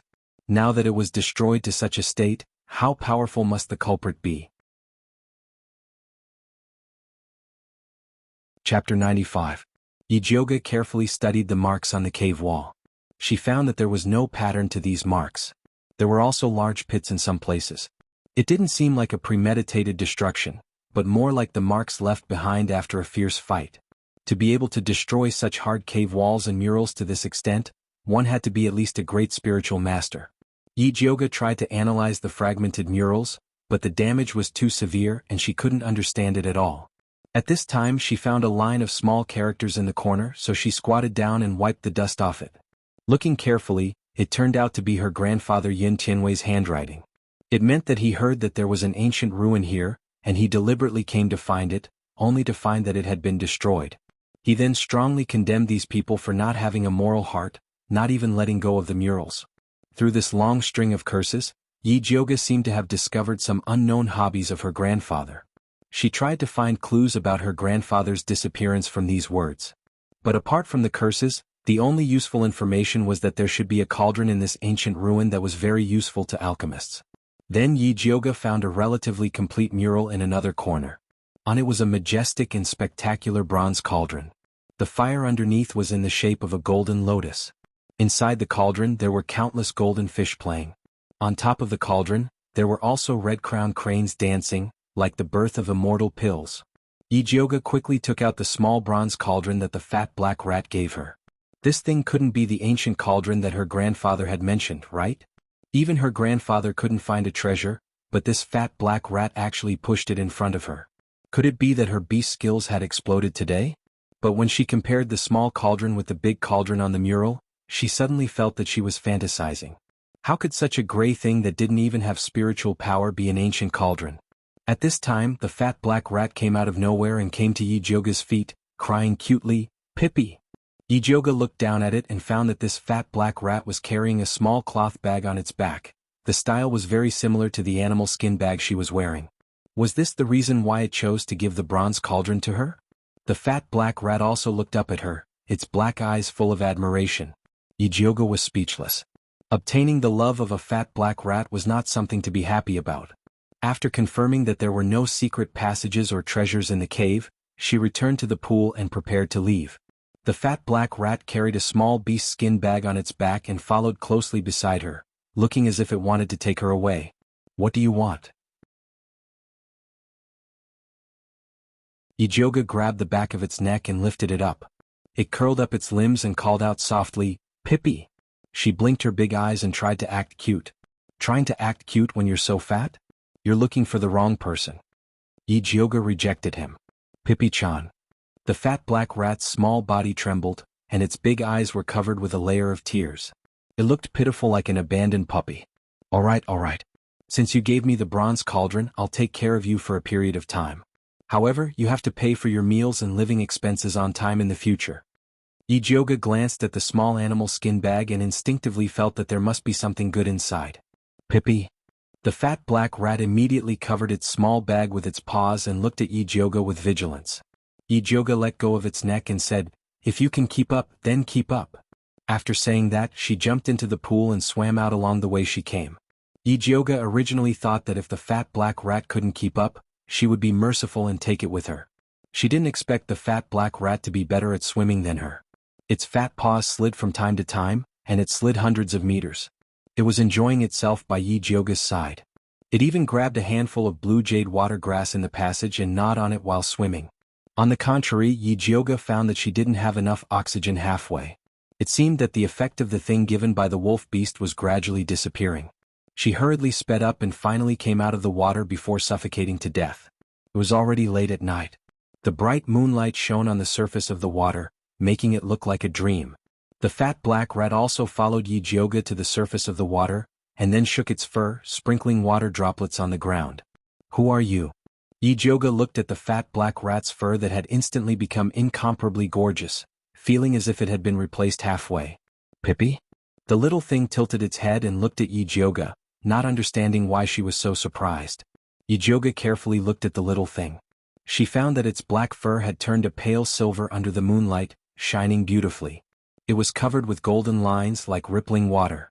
The most amazing thing was that there was a small golden flower bud on its head. But soon all the strange phenomena on its body disappeared, and it returned to its fat black appearance. The fat black rat saw that Yijioga was in a daze, so it swam to the shore. Then it walked into the demonic beast forest with its head held high, as if it was patrolling its territory. Yijioga hurriedly followed and saw that it quickly came to the swamp and shouted, "Pippi!" Then the big mud frog jumped out of the swamp. The wolf beast leader also brought its little brothers over to meet up. "Pippi!" The fat black rat straightened its chubby chest, raised its paw majestically, and waved at them as if it was a leader inspecting its territory. The big mud frog and the wolf beast leader cooperated and called out a few times. Only then did the fat black rat put down its little paw in satisfaction. Then it rummaged in its animal skin pouch. It took out a green seed that was even bigger than it and a round black stone, placing them in front of itself. Yijioga's eyes were sharp, and he could tell at a glance that it was a level 3 Wonder Frog seed and a level 3 Wind Spirit stone. Croak croak croak. Ow ow ow. The mud frog and the wolf beast leader's attitude became obviously more enthusiastic. "Pippi paste." The fat black rat generously piled the two items in front of the mud frog and the wolf beast leader. It looked as if they had done a good job and the boss would reward them. The mud frog and the wolf beast leader were very satisfied with this reward, and they quickly retreated after eating. Damn. With such good things as a reward, this fat black rat was simply a rich rat. In an instant Yijioga looked at the fat black rat differently. Especially the small bag on its body, it was obviously something similar to a Chenkuan bag. This thing was very valuable, and maybe even Emperor Xianwu couldn't get it. He didn't know where this fat black rat came from, but it actually said it was a treasure. "Pippi." The fat black rat called out to Yijioga cutely. Then its chubby body suddenly bounced up. Like a small cannonball, it accurately fell into Yijioga's bag. It dug out a place in the bag full of miscellaneous items, then curled up into a ball and prepared to rest. Before sleeping, it did not look at Yijioga and called out "Pippi." The proud look on its face clearly seemed to be saying, "Master wants to rest, let me kneel and rest." Chapter 96. Looking at the fat black rat, Yijioga suddenly felt that she had been cheated. The proud look was completely different from the cute look in the cave. Did she find an ancestor to come back? Well, for the treasure of the tyrant rat, she would endure it. Yijioga was not in the mood to continue wandering in the monster forest. After leaving the forest, she put her fingers in her mouth and began to call the big black horse she brought. Da-da-da. The sound of the horse was accompanied by people's voices. Yijioga jumped on a big tree and saw several torches rising not far away. Obviously, some people were searching the mountain. She was shocked. Could it be that the Empress had fallen out with her and sent a large group of people to kill her? At this time a familiar voice sounded, "Miss Yi, where are you?" Yijioga recognized that it was Bai Songling's voice and jumped down from the tree. Seeing that he was still holding his big black horse, she could not help but ask, "Why are you here?" "Mother Qing asked us to find you," Bai Songling said. "Why did she come to find you?" Yi Jioga's heart skipped a beat. Mother Qing never went out of the Yi mansion. It seems that something happened in the Yi mansion. Mother Qing suddenly came to find me. Bai Songling sighed and looked at Yi Jioga helplessly. Mother Qing was shocked when she saw him and kept asking why he was at home. Didn't he go to collect herbs with her miss? It was as if he had abandoned Yi Jioga after using her. Bai Songling spent a lot of effort to convince Mother Qing that he did not know that Yi Jioga was going to the mountain to collect herbs with him. After knowing this, Prince Dongling immediately sent someone to the mountain with them to find Yi Jioga's whereabouts. Sorry, Mother Qing is used to worrying. If I don't tell her that I will go out with you, she will be worried, Yi Jioga said awkwardly. She knew very well how naggy Mother Qing was. Bai Songling must have suffered a lot. As long as you are safe. But if you want me to be your shield next time, you can tell me in advance. I will definitely cooperate, Bai Songling said lightly. Thank you. Yi Jioga smiled embarrassedly. At this time, Wanziang also rushed over, followed by a few spiritual guards of the Prince of Dongling residence. It could be seen that Dongfang Ke attached great importance to Yi Jioga. When he heard that something had happened to her, he immediately sent out the most outstanding spirit guard in his residence. Eldest Miss Yi, you didn't? Wanziang raised his torch and walked over to Yi Jioga. Before he could finish speaking, he was stunned. His eyes flashed with a trace of amazement. Young lady Yi, your face? Bai Songling's eyes widened as she looked at Yi Jioga. She looked as if she had seen a ghost. The sky was too dark and Yi Jioga was standing under the tree. He was so focused on talking that he didn't notice that Yi Jioga's face had changed. What's wrong? Could it be that she had hurt her face when she was in the demonic beast forest? She remembered that her face hurt terribly at that time. Yi Jioga hurriedly reached out to touch his face. His skin was as smooth as silk. She suddenly had a bad premonition and quickly asked, "Who has a mirror?" But why would a group of men carry a mirror with them? Later on, a spiritualist with a water spiritual root made a small puddle for Yi Jioga. Yi Jioga stood next to the puddle and looked at it. She suddenly felt as if she had been struck by lightning. A peerless beauty appeared on the surface of the water. Curved eyebrows, long eyelashes and a straight nose. Her white and flawless skin revealed a faint pink color. Her cherry mouth was as delicate as a rose petal. Especially her pair of charming eyes. They were as clear as the spring water. Her beautiful eyes were filled with spiritual energy. Damn, why does she look like a white lotus? Yi Jioga couldn't accept this kind of honor. Eldest Miss Yi, what's wrong? Bai Songling looked at Yi Jioga's painful appearance and felt very strange. Wasn't becoming beautiful something to be happy about? Why did she look like this? No, I'm just not used to it. Yi Jioga shook her head. She looked up and saw that the group of male spiritualists had a stunned expression on their faces. Yi Jioga suddenly felt a little emotional. It seemed that no matter where she was, a world that looked at one's face. Eldest Miss Yi, it's getting late. Mother Qing must be very worried about you. Why don't we go back first? Bai Songling said. If they went back now, they would be in time to open the city gate. Okay. Yi Jioga put on the curtain hat, turned over and mounted the big black horse. She followed Bai Songling and the others to Shangjing. It was just before dawn when they returned to Shangjing. The soldiers guarding the city were yawning and sleepily walking out. As soon as they saw the waist token of the Ministry of Penalty that Wanziang took out, they respectfully welcomed them into the city. Yi Jioga rode the horse back to their mansion with Bai Songling and Wanziang. Those spiritualists had to go back to the prince's mansion of Dongling to report. At this time, Mother Qing had not slept all night. She was anxiously pacing back and forth in Wanziang's mansion. As soon as she saw Yi Jioga, she asked excitedly, "Eldest Miss, where have you been? I'm so worried about you. Didn't I tell you that I went to the mountains to collect herbs?" Yi Jioga got off the horse and said, "Why did you lie to me that you went to the mountains with Lord Bai?" Mother Qing complained discontentedly. This question was embarrassing. Bai Songling was beside them. Yi Jioga hurriedly pulled Mother Qing to the house and said in a low voice, "I'll explain it to you later." Mother Qing also found it was not appropriate to pursue these things in front of outsiders, so she did not say more. After entering the house, Yi Jioga asked Mother Qing, "Why did you come here in the middle of the night?" "Not long after you left this morning, the master brought someone to Zilin Garden and said that he wanted to see you. I told him that you were recuperating and it was not convenient for you to see guests. But he did not believe me and shouted to kill you. He even smashed the door. I found that something was wrong, so I hurriedly came to find you." Mother Qing originally wanted to ask Wanziang for help, but she did not expect that it was Bai Songling who came to open the door. At that time she thought that eldest miss was cheated by Bai Songling and even wanted to kill him. How did father know that I was not in the yard? Yi Jioga frowned and thought of Mammy Su who hid in the demon beast forest to ambush her. It was obvious that someone in the Yi mansion was monitoring her, and this person was very powerful. I don't know, but let's go back quickly. I'm afraid that if we are late, the master will catch up to Yaoguang Garden and catch Jinju and the others to vent his anger. Before Mother Qing left, she asked Jinju to take the other maidservants and run to 4th Miss to take refuge. Okay, let's go back now. Yi Jioga nodded and then said to Bai Songling and Wan Ziang, I'll have to trouble you to send a message to His Highness for me. Tell him that the spiritual grass has been found. After I finish the matter in the Yi mansion, I will go find him. After saying that, he took Mother Qing and rushed to the Yi mansion. Chapter 97. At this moment Yao Guangyuan was in a state of chaos. Jinju brought along a servant girl from Purple Forest Yuan and hid in a remote room in Yao Guangyuan. Qing Hu and Qing Lu were comforting them softly.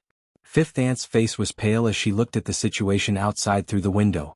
Yi Yuxuan frowned and shouted at Yi Rui who was blocking in front of her, What are you doing? Father, I can't let you take Jinju and the others away. Yi Rui was small, but she stood bravely in front of Yi Yuxuan with her arms open. She didn't look like she was going to back down. They're not servants of Yao Guangyuan. What business do you have? Yi Yuxuan said impatiently. He had already let Mother Qing run away. He definitely couldn't let the remaining servant girls go. He couldn't deal with Yi Jioga, but he could kill a few of her servant girls. Although they're not servants of Yao Guangyuan, they're still very important to me. Yi Rui racked her brains to think of an excuse. Before Big Sister brought them back, she had to stall her father. What's so important about them to you? Yi Yuxuan didn't believe her. They were just a group of servant girls. How important could they be? They can help me clean the pill furnace and organize my pill refining notes. Yi Rui couldn't think of any other excuse and could only say random things. Yi Yuxuan sneered and said, You let the servants of Purple Forest Yuan clean your pill furnace and organize your pill refining notes. Then what's the use of the servants in your courtyard? Before Yi Rui could finish, she was forcefully interrupted by Yi Yuxuan. Since the servants in your courtyard can't be used, then there's no point in keeping them. Sell them all. When Qing Hu and Qing Lu heard this, they couldn't help but shiver. They were really afraid that Yi Yuxuan would tie them up as well. No, they're just as useful. Yi Rui hurriedly shook her head. I'll say it here today. You can only keep one servant of Purple Forest Yuan and Yao Guangyuan. Yi Yuxuan's eyes were gloomy. He released the aura of a 5th-rank pill refiner and pressed down on Yi Rui like a mountain. He was very angry and felt that his painstaking efforts had been wasted. 4th girl, this ingrate, was actually siding with an outsider and supporting Yi Jioga in every aspect. If he doesn't teach this damn girl a lesson today, she might turn into a second Yi Jioga. Yi Rui's face was pale and her eyes widened in horror. He felt that Yi Yuxuan had merged with the sinister and terrifying evil cultivator in the basement. Cold sweat seeped from her forehead and back, drenching her clothes in an instant. Yi Yuxuan thought that his aura had suppressed her, and his face revealed a complacent smile. 5th concubine found that her daughter was not quite right and was about to open the door to go out. 5th concubine, you can't. Qing Hu hurriedly stopped 5th concubine. Just now, Yi Rui had specifically told her mother not to appear in front of Yi Yuxuan, in case she angered him again. At most, I'll just be beaten by master. 5th concubine pushed Qing Hu away and rushed out to pull her daughter into her arms. Only then did he realize that her whole body was drenched, her whole body was trembling, and her pupils were dilated as if she was in a nightmare. Rui, what's wrong? 5th concubine was a big child. She patted her daughter's little face, but she didn't see any reaction from her. She hurriedly looked towards Yi Yuxuan and cried, Master, Rui is not good. Quickly look at her. Stop pretending in front of me. Yi Yuxuan thought that they were acting and glanced at the two of them with disdain. Then he ordered the guards behind him, Go in and tie up all the servants. Don't leave a single one alive. Song Bai hesitated for a moment and asked in a low voice, What about the people from Yao Guang Garden? Yi Yuxuan looked down at 5th concubine who was at a loss. The corner of his mouth revealed a sinister smile and said, Tie them up together. Yes. Song Bai no longer hesitated and immediately rushed in with his men, chasing Pearl, Qing Hu and Qing Lu out. 5th concubine, help. Qing Hu and Qing Lu shouted in panic. When fifth concubine heard Qing Hu and Qing Lu's cries, she finally came back to her senses.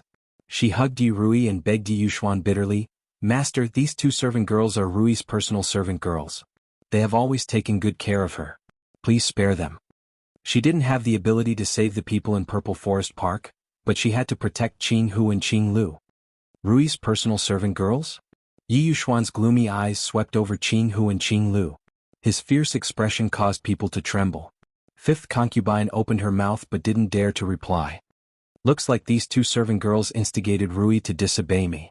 Yi Yuxuan nodded to himself, then ordered Song Bai, "Bring these two servant girls to the torture room and beat them to death." "Master." Fifth concubine screamed mournfully.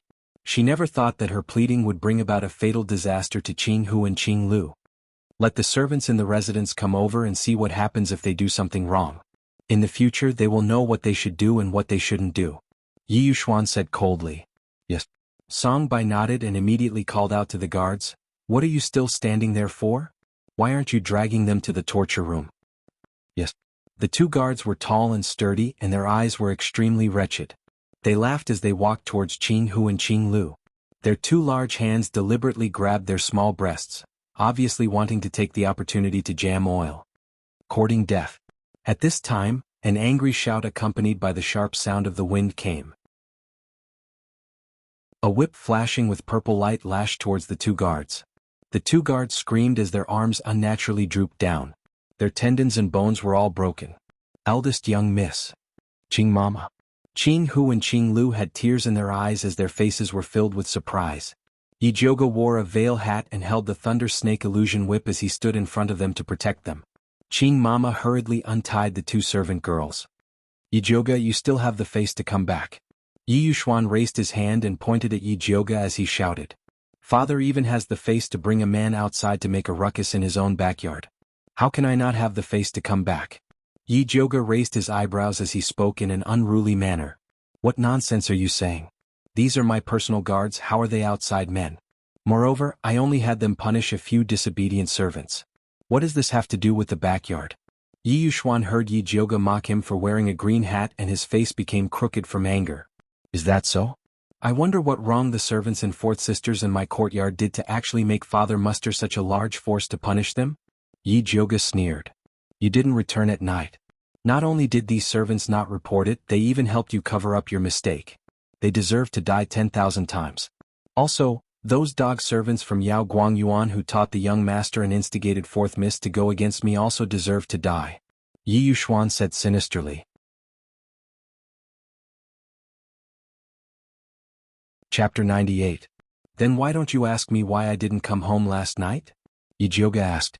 "Humph, you know what shameful things you've done. Do you still have the face to ask me?" Yi Yuxuan had a look of, "I don't have a shameless daughter like you. Father, you're wrong.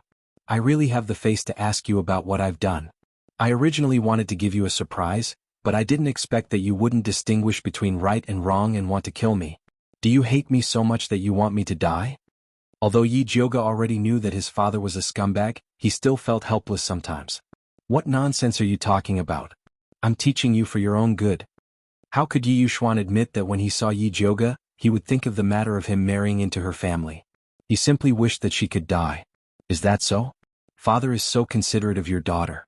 You should be happy to see your daughter like this," Yi Jioga said as he raised his hand and took off the veil hat on his head. The golden morning sun shone on her beautiful facial features, and her fair and flawless skin shone with a jade-like radiance. Her pair of charming eyes were like the clear ripples of spring water. Her beautiful eyes were full of spiritual energy. She was like a fairy who had descended to the mortal world, pure and untainted. If it was someone else's father, he would be happy to see his ugly daughter become a beauty. Yi Yuxuan, on the other hand, looked as if he had seen a ghost.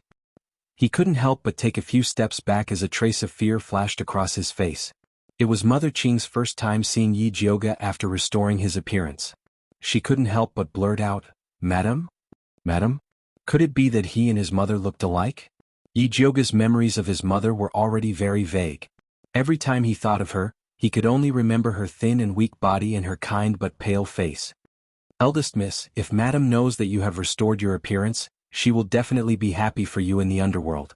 Mother Qing looked at Yi Jioga's face and wanted to cry and laugh at the same time.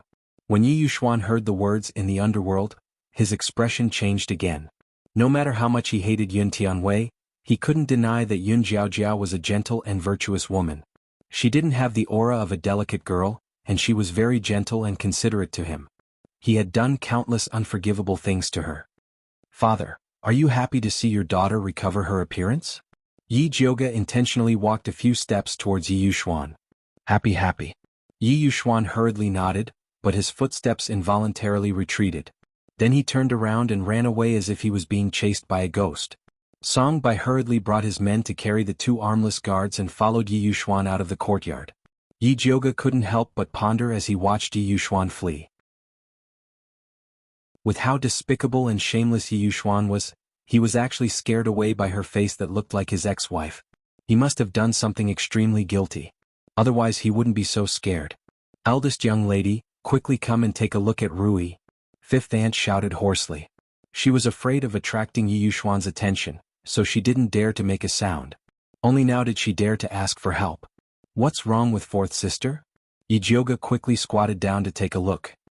He saw that Yi Rui had fainted in fifth concubine's arms, and her entire body was drenched in cold sweat. She reached out to take Yi Rui's pulse and found that her pulse was slow and rapid. It was a sign that she was in a state of panic, but fortunately it wasn't serious. "Fourth sister is fine. She was just frightened. Hurry and bring her back to change her clothes so that she doesn't catch a cold." Yi Jiuge stood up and saw Jinzhu, Qinghu, Qinglu, and the others looking at her in fear. She said, "It's fine. Go back to Purple Forest Park and do what you need to do. Qinghu, Qinglu, go boil some hot water for fourth young lady to wipe her body." With Yi Jiuge's order, the frightened servant girls immediately calmed down and consciously went to work. After Yi Rui changed her clothes, Yi Jiuge pricked a few needles on her body. The little girl suddenly opened her eyes and waved her hands and feet wildly. She screamed in panic, "Go away, go away."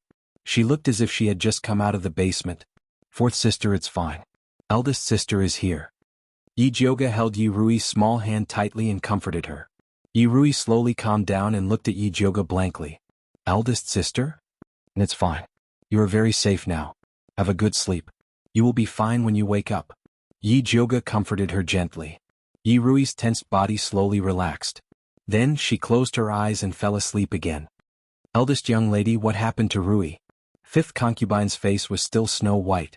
Previously Yi Jiuge had only said that Yi Rui was frightened when she was kidnapped. Now it seemed that it wasn't as simple as a scare. "It's fine." Yi Jiuge didn't intend to tell fifth concubine about the basement. It was useless to tell her. What could she do? "It's all my fault. I can't protect my daughter and the servant girls by my side. Other than being despised by master, I'm useless. I might as well die.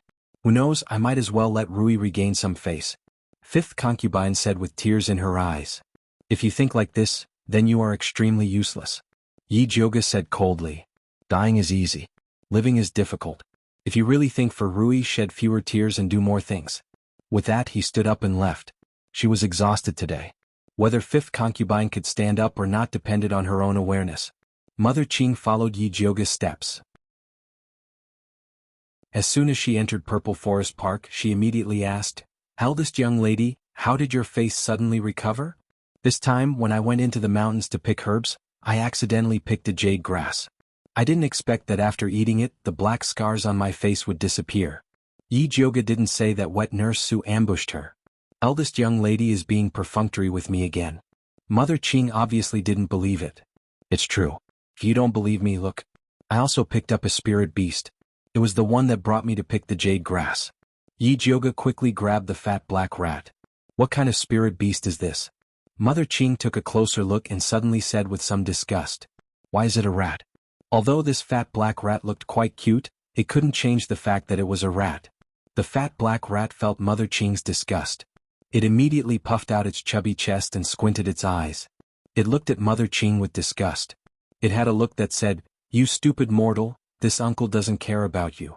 Then it went back into Yi Jiuge's bag. This fat head rat even became a spirit. Mother Qing couldn't help but laugh. She finally believed that this fat black rat brought good luck to eldest young lady. She immediately asked happily, "What does this fat head rat like to eat?" "This old servant will get someone to prepare it. This is not urgent. I have something for you to do." Yi Jioge told her about the matter of someone in Yi Mansion watching their Purple Forest Park. Finally he said, although Yi Mansion has many spies, but to be able to accurately guess my whereabouts, this person is definitely not simple. We must find her.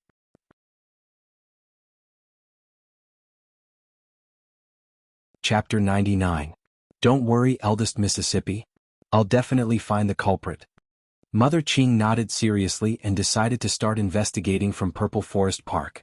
Yi Jioge was at ease with Mother Qing handling things. She was tired and sleepy, so she went to sleep after bathing and changing clothes. When she woke up, she found it was just past noon. She planned to go to Dongling Wangfu to see how Imperial Consort she was doing. She put on her hat and got on the carriage. She went to Wan Xiang and Bai Songling's mansion first. Wan Xiang went to the Ministry of Justice, so only Bai Songling was at home. He was surprised to see Yi Jioge and asked, "Eldest miss, why are you here? Is everything settled?" He thought Yi Jioge would be busy for a few days. It's all done. Yi Jioge didn't want others to know about her conflict with Yi Yuxuan. I just came back from Dongling Wangfu. His Highness and Imperial Consort were very happy to hear that you found spiritual herbs in Monster Forest. They said if you need anything just let them know. Bai Songling smiled. Actually, Dongfang Ke wanted to go and help after knowing what happened to Yi Mansion. Unfortunately, Yi Yuxuan was on the Crown Prince's side. Seeing him would only add fuel to the fire. I don't dare to give orders. Brother Bai, if it's convenient, please take me to Dongling Wangfu. Yi Jioge said. It wasn't convenient for her to go to Misty Rain Tea House alone. Of course, follow me. Bai Songling had nothing to do in the mansion anyway. Yi Jioge followed Bai Songling into the mansion secretly. She didn't expect Dongfang Ke to not be there. Yi Jioge went straight to the courtyard to see Imperial Consort Shi. Seeing her, Nanny Zhou's face was full of enthusiasm. She reported the effects of Imperial Consort Shi's medicine. Imperial Consort Shi went to the toilet the whole day and is very weak now. She's resting in the room. It's fine. This is normal. Removing blood clots meant running to the toilet. Imperial Consort Shi was resting. Hearing Yi Jioge came, she forced herself up from the bed to see her. Imperial Consort Shi, don't be so polite. Quickly lie down. Yi Jioge quickly persuaded. She personally took a red embroidered peony pillow and placed it behind her. My body is really useless. I've let you laugh at me. Imperial Consort Shi was really weak and leaned on the bed. Her ladyship looks much better. Yi Jioge carefully looked at noble Consort Shi. Although she was dispirited, the pustules and rotting flesh on the right side of her face had improved. The pustules had already begun to form scabs and were no longer oozing pus. The stench of rotting flesh had also faded a lot. The right medicine is indeed different. I also feel much better. Imperial concubine, she smiled. When the clotted blood is expelled, the effects will be even more obvious. Yi Jioge smiled as he recounted how he had obtained the blue jade watergrass in the mountains. Imperial concubine, she was overjoyed when she found out that she didn't have to suffer the death of 1,000 cuts. After she calmed herself down, she couldn't help but ask Yi Jioge, "When you came in, I wanted to ask why you're wearing a veil hat?" "Because I took some herbs in the mountains and restored my original appearance. I'm still not used to it, so..." Yi Jioge smiled embarrassedly. She really wasn't used to walking around with a white lotus face. "Silly girl, becoming beautiful is a good thing. Why are you hiding it? Quickly take off your hat and let me see, Imperial concubine," she said kindly. Yi Jioge put his hand on the brim of the hat. Before he took it off, he suddenly remembered something and asked, "Her ladyship, I heard that you often drank tea with my mother?" "That's right. At that time, Linglong and I often invited your mother into the palace. Your mother is a very good person, but her eyesight is too poor." Noble consort, she didn't hide her disdain for Yi Yuxuan at all. Although Yi Yuxuan was handsome, talented, eloquent, and considered a good son-in-law in Shangjing, she could still see that he was selfish, despicable, and shameless. He was a good son-in-law in Shangjing, but she could still see that Yi Yuxuan was selfish, despicable, and shameless. Other than being good-looking and eloquent, what other abilities did that pretty boy have? She took off her veil hat and revealed her true appearance. Imperial concubine, she was originally leaning against the bed, but when she saw Yi Yuxuan's appearance, she couldn't help but sit up straight. Her eyes were filled with disbelief. "Does she look like my mother?" Yi Jioge asked. "Yes and no." Imperial concubine, she looked carefully and sat down again. "Oh." Yi Jioge heard from Mother Qing that she was exactly the same as her mother. Your mother was gentle, sentimental, and emotional. You are better than her in both appearance and temperament. Imperial concubine, she sighed with emotion. If Yun Jiaojiao was as stubborn as Yi Jioga, she wouldn't have fallen ill after Master Yun went missing. In the end, she wouldn't have given the Yun family's business to Yi Yuxuan. Her ladyship is too kind. Yi Jioga smiled and didn't talk about her mother anymore. Instead, she talked about the treatment. She planned to start the final detoxification after the pustules and rotten flesh on Imperial concubine Shi's face were all scabbed. Imperial concubine Shi said that she would listen to Yi Jioga's arrangements. Yi Jioga stayed for an hour before leaving. Dongfang Ke also came back. He had previously heard from Bai Songling that Yi Jioga had recovered her appearance, so he was still calm when he saw her. Moreover, he brought her a piece of bad news. Eldest Miss Yi, after old Master Su came out of seclusion today, he immediately sent people to bring Su Yufeng, who was locked in the ancestral temple, back to the Su family. Why did old man Su suddenly come out of seclusion? Yi Jioga was shocked. From Yi Yuxuan's expression, it seemed like he didn't know anything. Otherwise, he wouldn't be in the mood to find trouble with her. I also just heard the news. Old man Su has successfully advanced to Spirit Master. Dongfang Ke looked at Yi Jioga worriedly and said, "You have to be careful. Old man Su coming out of seclusion is the Su family's matter. What does it have to do with me?" Yi Jioga didn't care much. Su Yufeng came back, then so be it. As long as she dared to make a move, he could chop off her claws. You don't know. Old man Su is from a grassroots family. His temper is explosive, unreasonable, and extremely protective. If Su Yufeng and her daughter say bad things about you in front of him, I'm afraid he will make things difficult for you. Dongfang Ke sighed. Could it be that he wants to personally teach a junior like me a lesson? Wouldn't he be shameless? That won't happen. I'm worried that he will say some unpleasant things. Dongfang Ke also felt that old man Su wouldn't. Then I'll just treat it as his fart. Yi Jioga said indifferently. No matter what, she was the Yi family's first daughter. If old man Su's words were too unpleasant, Yi Yuxuan and the Yi family would also be implicated. If Yi Yuxuan didn't care, then she wouldn't care even more. It's always good to be more prepared. Dongfang Ke advised. I understand. Yi Jioga nodded perfunctorily. She didn't take Dongfang Ke's words to heart. In her eyes, Su Yufeng and her daughter were just courting death. She could get rid of them before and she could still get rid of them now. Dongfang Ke knew that it was useless to say anything more, so he didn't try to persuade her. After he sent Yi Jioga off, he returned to the study. After muttering to himself for a moment, he made a decision and ordered Lei Peng, "Prepare a horse, we're going to the relay station."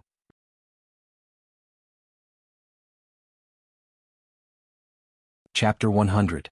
As soon as Yi Jioga returned to Purple Forest Park, Mother Qing anxiously came up and said, "Eldest Miss, bad news, Master lifted second Miss's confinement." Yi Jioga nodded and sat down to drink tea. Why don't you find it strange at all? Mother Qing's old face was dumbfounded.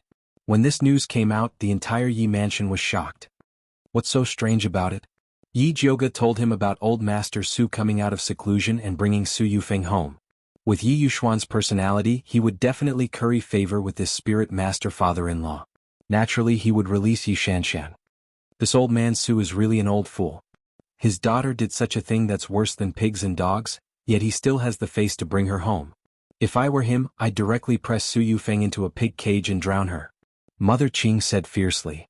I heard that old man Su is very protective of his people. Tell the people below to behave themselves and don't go out if there's nothing important. Yi Jioga was worried that Yi Yuxuan, that shameless scum of a father, would use her servants to curry favor with his father-in-law. Don't worry, First Mississippi. They know what to do. Under the training of Mother Qing, the maids of Purple Forest Park were even more sensitive to the movements of the Yi family than rabbits. Seeing the rise of the second Miss, what else could they not understand? Recently they were even more well-behaved than quails. When they passed by the main courtyard, they would make a detour. They've suffered with me. I'll give each of them a red packet later as a way to calm their nerves. Yi Jioga was also helpless. Yi Yuxuan and Su Yufeng didn't dare to touch her, so they thought about touching the people around her every day. The servants in her courtyard were frightened every 2 or 3 days, and it was hard on them. What's so hard about it? Being able to serve young Miss is their good fortune from their previous life. Mother Qing's words were not boasting. In the Yi mansion, there was no master like Yi Jioga who treated his servants as his own people. Although they would be scared out of their wits by master and madam from time to time, Yi Jioge would always come to their rescue in time, making them incomparably touched. Compared to those masters who beat and scolded their servants and often pushed them out to take the blame, Yi Jioge was simply the reincarnation of Buddha. The servants of Purple Forest Park had banded together after being frightened time and time again. Not to mention Yi Jioge was very generous. Whether it was his monthly allowance or his tips, they were all sufficient. Mother Qing, don't be too harsh on them. Yi Jioge was busy all day long. Apart from Jinju, who served him closely, he had little contact with the other maids. In the words of Mother Qing, these girls still needed to be trained. Don't worry, First Mississippi. This old servant knows what to do. Mother Qing had recently discovered that the aptitudes of these two young maidservants were pretty good. She was preparing to train them to see if they could become the eldest Mrs. Henchmen in the future. Since Mother Qing said so, Yi Jioge could only let her do whatever she wanted. In the following days, Yi Jioge locked himself in the alchemy room and began refining the detoxification pill for noble consort Shi. The thousand silk grass was a very troublesome spiritual material. It had to be soaked in dew for an entire night before the membrane on its surface could be washed off. After washing it, he still had to pick out the messy filaments inside before he could refine pills.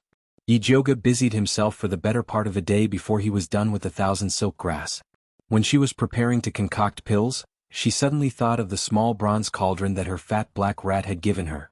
She wondered what the effects would be if she used it to concoct pills. Yi Jioge took out the dusty small bronze cauldron. She didn't know what was going on, but the copper rust on it couldn't be washed off no matter how much she washed it. It looked really dirty and broken. If others saw her using this broken cauldron to concoct pills, they probably wouldn't dare to use it. Yi Jioge didn't dare to use the thousand silk grass as a test subject. She took some Tianchi, Borneal, dispersing blood grass, white bull gall, pangolin, Huai yam, bitter ginger, and geranium grass to refine the most classic hemostatic pill. After she injected spiritual power into the small bronze cauldron, the small cauldron was like an old cow pulling a broken cart. It slowly grew bigger and bigger. Yi Jioge waited until she was about to fall asleep. Only then did the small cauldron finally become a normal size. At this moment, Yi Jioge already had an ominous premonition. However, she still held on to a glimmer of hope. She placed all the medicinal ingredients into the small bronze cauldron and began refining. The fire used in Yi Jioge's alchemy room were all ordinary flames. If she were to use her alchemy furnace to concoct pills, she would probably need the time it takes to brew a cup of tea. However, this small bronze cauldron didn't have a good tolerance for the flames. After burning for a long time, the medicinal ingredients inside still didn't melt. Yi Jioge gloomily looked at the fat black rat that was still sleeping soundly in the animal skin bag. Sure enough, cheap goods don't come cheap. You really can't count on free things. She let the small bronze cauldron slowly refine. She turned around and prepared to start refining the thousand silk grass. At this time, the copper bell in the corner of the alchemy room rang, indicating that there was something to report. Yi Jioge opened the door to the alchemy room and saw Mother Qing anxiously saying, "Missy, Master wants you to go to the hall." "What?" Yi Jioge asked. Mother Qing lowered her voice and said, "I heard that Master Su brought Madame back." "What does their return have to do with me?" Yi Jioge disdainfully said. "Missy, you are after all Master's biological daughter. You have to give him this bit of face." Mother Qing helplessly said. They could do whatever they wanted at home, but in front of outsiders, they still had to maintain the facade of a loving father and filial daughter. Otherwise, everyone in Shangjing would laugh at them. "All right, I'll go take a look." Yi Jioge returned to her room and changed out of the cloth clothes she was wearing for alchemy. She wore an ice blue long dress. Her black hair was combed into a snake bun. On the top of her head, there was a jade hairpin made of begonia and pearls. A thumb-sized pearl hung down, making her cheeks even whiter and more beautiful. "Missy is really beautiful," Mother Qing said with satisfaction. She believed that Su Yufeng and her daughter would be incomparably shocked if they saw Missy's current appearance. Yi Jioge smiled and leisurely walked towards the hall with Mother Qing and Jinju. As soon as he reached the outside of the hall, he heard a loud and clear voice. "Yuxuan, it's not that I want to criticize you, but how could you send your pregnant wife to a place like the ancestral temple to suffer? When I married Yufeng to you, what did you say? Have you forgotten all about it?" Yes. Father-in-law is right," Yi Yuxuan replied in a low voice. "Father, don't scold Master. It's all my fault. I didn't take care of the backyard well, which made Master angry." After Su Yufeng persuaded her father, she softly said to Yi Yuxuan, "Master, I know I was wrong. Please forgive me this time. Don't talk about the past. This time you come back and take care of the baby. Yi Yuxuan's tone was incomparably gentle. There was even a trace of annoyance as he said, "If I had known that you were already 3 months pregnant, I definitely wouldn't have sent you to the ancestral temple to suffer."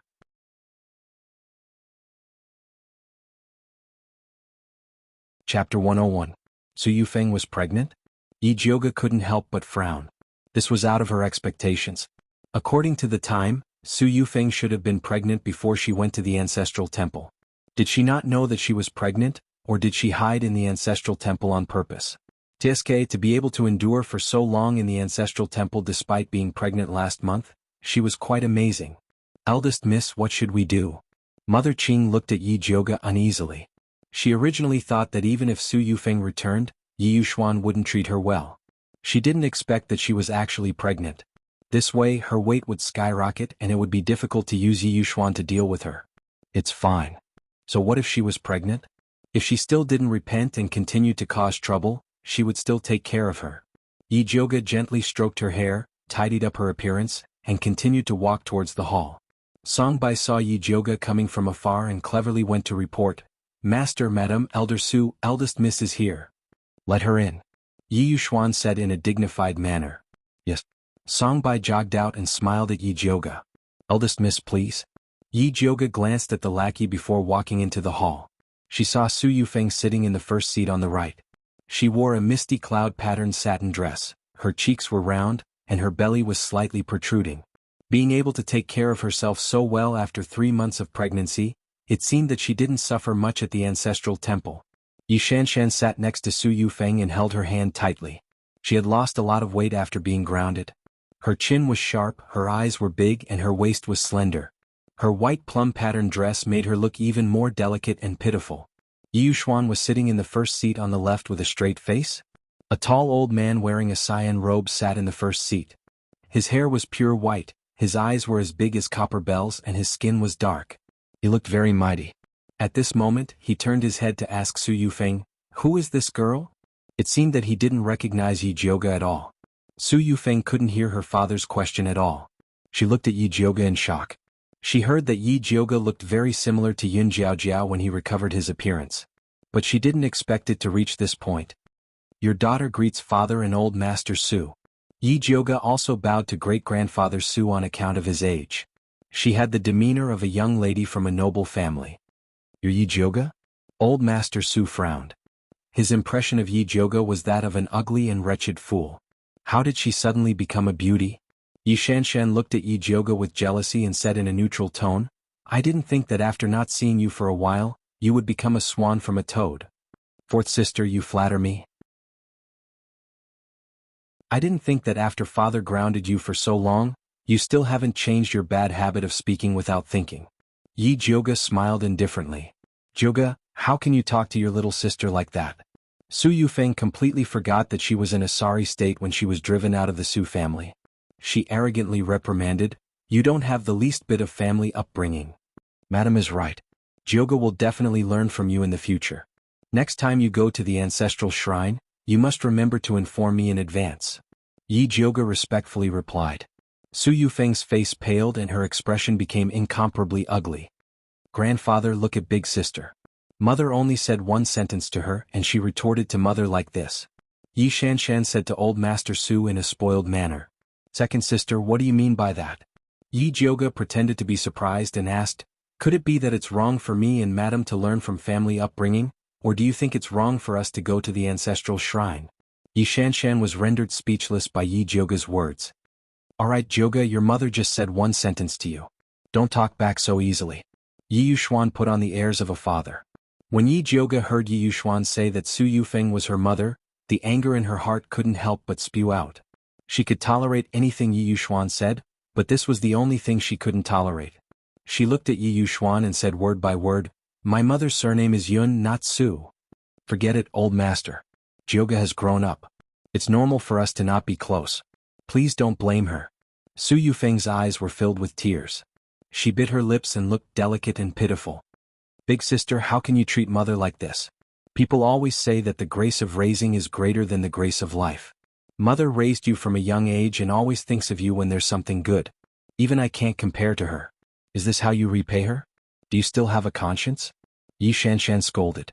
It could be seen that she had been brewing these words in her heart for a long time. That's right. Yi Jioga smiled and said mockingly, if Madam hadn't raised me from a young age, I wouldn't have become a famous good-for-nothing ugly girl in Shangjing. Both Su Yufeng and Yi Shanshan's expressions changed. For a moment they didn't know what to say. Enough. Old Master Su suddenly slammed the table and the mahogany table immediately shattered. Previously, others told this old man that the eldest miss of the Yi family is arrogant and despotic. She contradicts the mistress, bullies her younger sister, and even looks down on her father.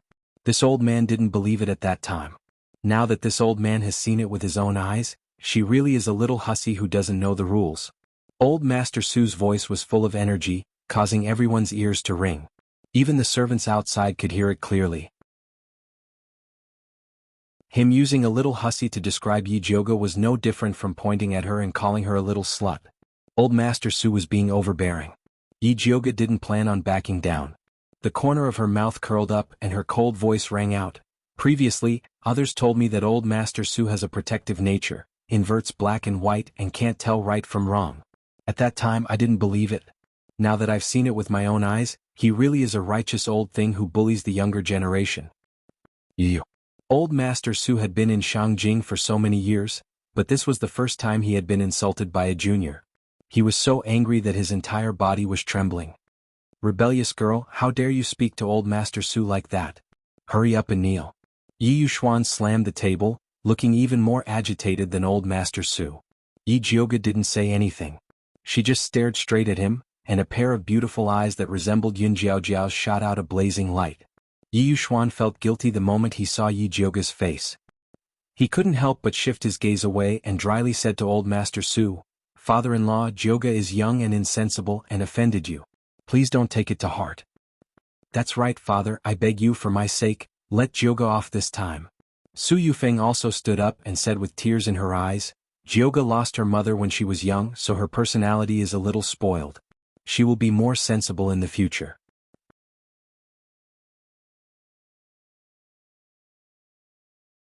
Chapter 102. Mother, this isn't the first time big sister contradicts you. You endure it for father every time. Your daughter really feels sorry for you. Yi Shanshan suddenly turned around and knelt down in front of old Master Su. She cried, "Grandfather, please seek justice for mother." That wronged look, it was as if Yi Jioga had done something unforgivable to them. Good, good, good. Old Man Su pointed at Yi Jioga and shouted angrily, "You little hussy relying on Master Yun's power, you don't even put father and mother in your eyes. If you continue like this, you will become a monster. Today this old man will help Master Yun discipline you, this unfilial and disloyal thing." After saying that, he actually raised his palm and slapped towards Yi Jioga. Yi Jioga didn't expect that old man Su, as a spirit master, would actually lower himself to attack a junior like her. It was already too late to take out the Thunder Snake illusionary whip. She could only pour all of her spiritual energy into her hands, preparing to take this move head-on. At this time, Mother Qing's skinny figure suddenly rushed out and blocked in front of Yi Jioga. A boom sound rang out. Old Man Su's palm glowed with a faint golden phosphorescence heavily landed on Mother Qing's body. Mother Qing's body flew out like a kite with a broken string, heavily landing on the ground. Her face was like golden paper and her lips were deathly pale. With a wah sound, she spat out mouthfuls of dark red blood. Pearl was scared out of her wits at the side, directly paralyzed on the ground. Yi Jioga hurriedly went forward to take Mother Qing's pulse, discovering that her internal organs had been shaken out of place by old man Su's palm, and her injuries were extremely serious. Yi Jioga's expression was solemn. She took out the thunder fire needle and immediately sealed all of Mother Qing's major acupuncture points to stop the bleeding.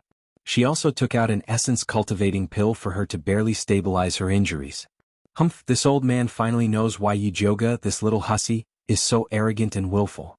So it's all because of these dog servants causing trouble on the side.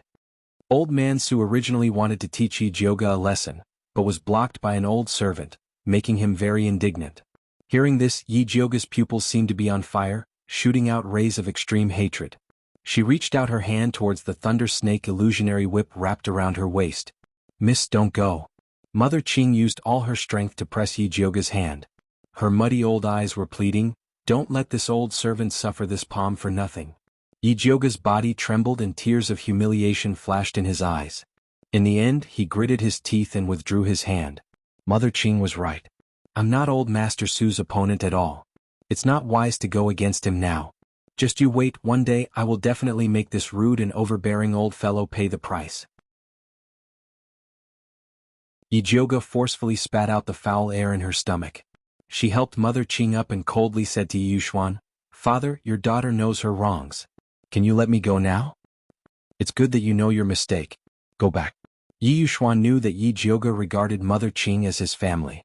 Elder Su had taught Yijioga a lesson by beating up Mother Qing like this. He nodded and let her go. "Father, you spoil big sister too much. That's why she's so lawless," Yi Shanshan said with dissatisfaction. She wasn't willing to let Yijioga leave just like that. "Shanshan, don't say any more. It's good enough that Jioga knows her mistake." Su Yufeng pulled Yi Shanshan's hand and said meaningfully, "We can't make her kneel and apologize." "Why not?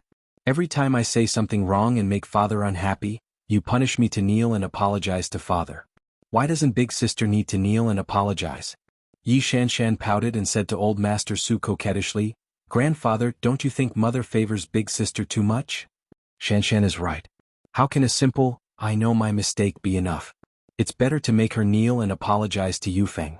Old Master Su nodded in agreement. She also has to kowtow and apologize to you. Just now big sister talked back to you. I was really angry when I heard it, but I didn't dare to scold her. Yi Shanshan covered her face and said with grievance, "Last time I only said a few words to big sister and she slapped me several times.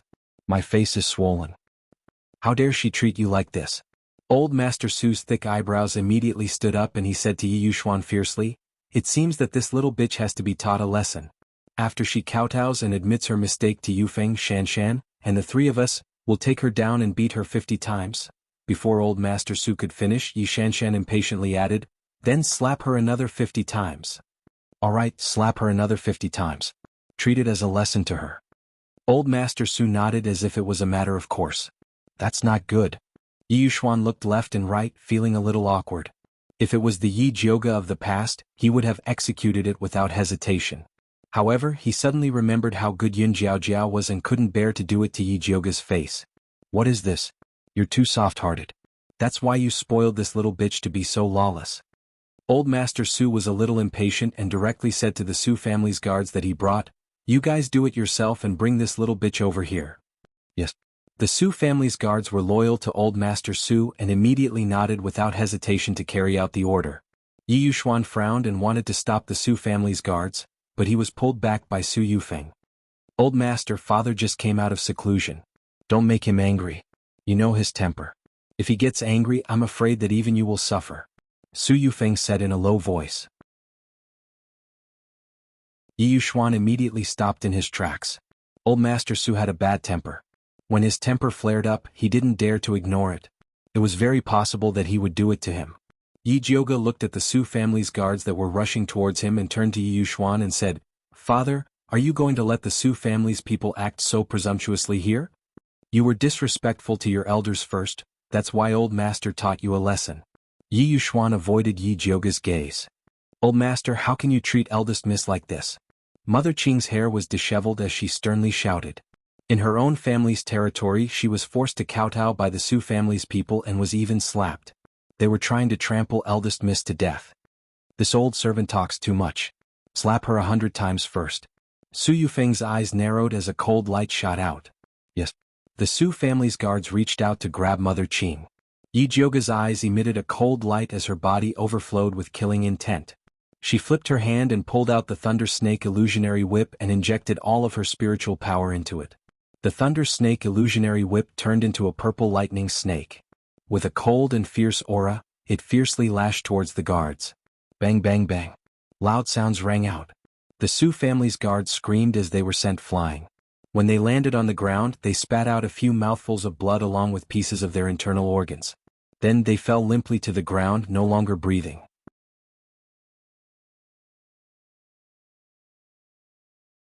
Chapter 103. You little hussy, you actually dared to make such a vicious move just because of a slight disagreement? You simply have the heart of a snake and a scorpion. Old Master Su watched as the guard he had painstakingly nurtured was killed by Yi Jioga in a single move. The anger in his heart erupted like a volcano, causing his face to turn red. Although these guards weren't spirit guards, they were still carefully selected by him to keep up appearances. Great-grandfather Su, I respect you as an elder and am extremely respectful towards you. However, in order to help your daughter and granddaughter forcibly seize my Yun family's property, you actually dared to lay such a vicious hand on me. Let me tell you, even if you kill me today, my Yun family's property will not fall into your hands. Yi Jioga used his spiritual energy to say these words, which spread far and wide across the entire street. Damned hussy, what nonsense are you spouting?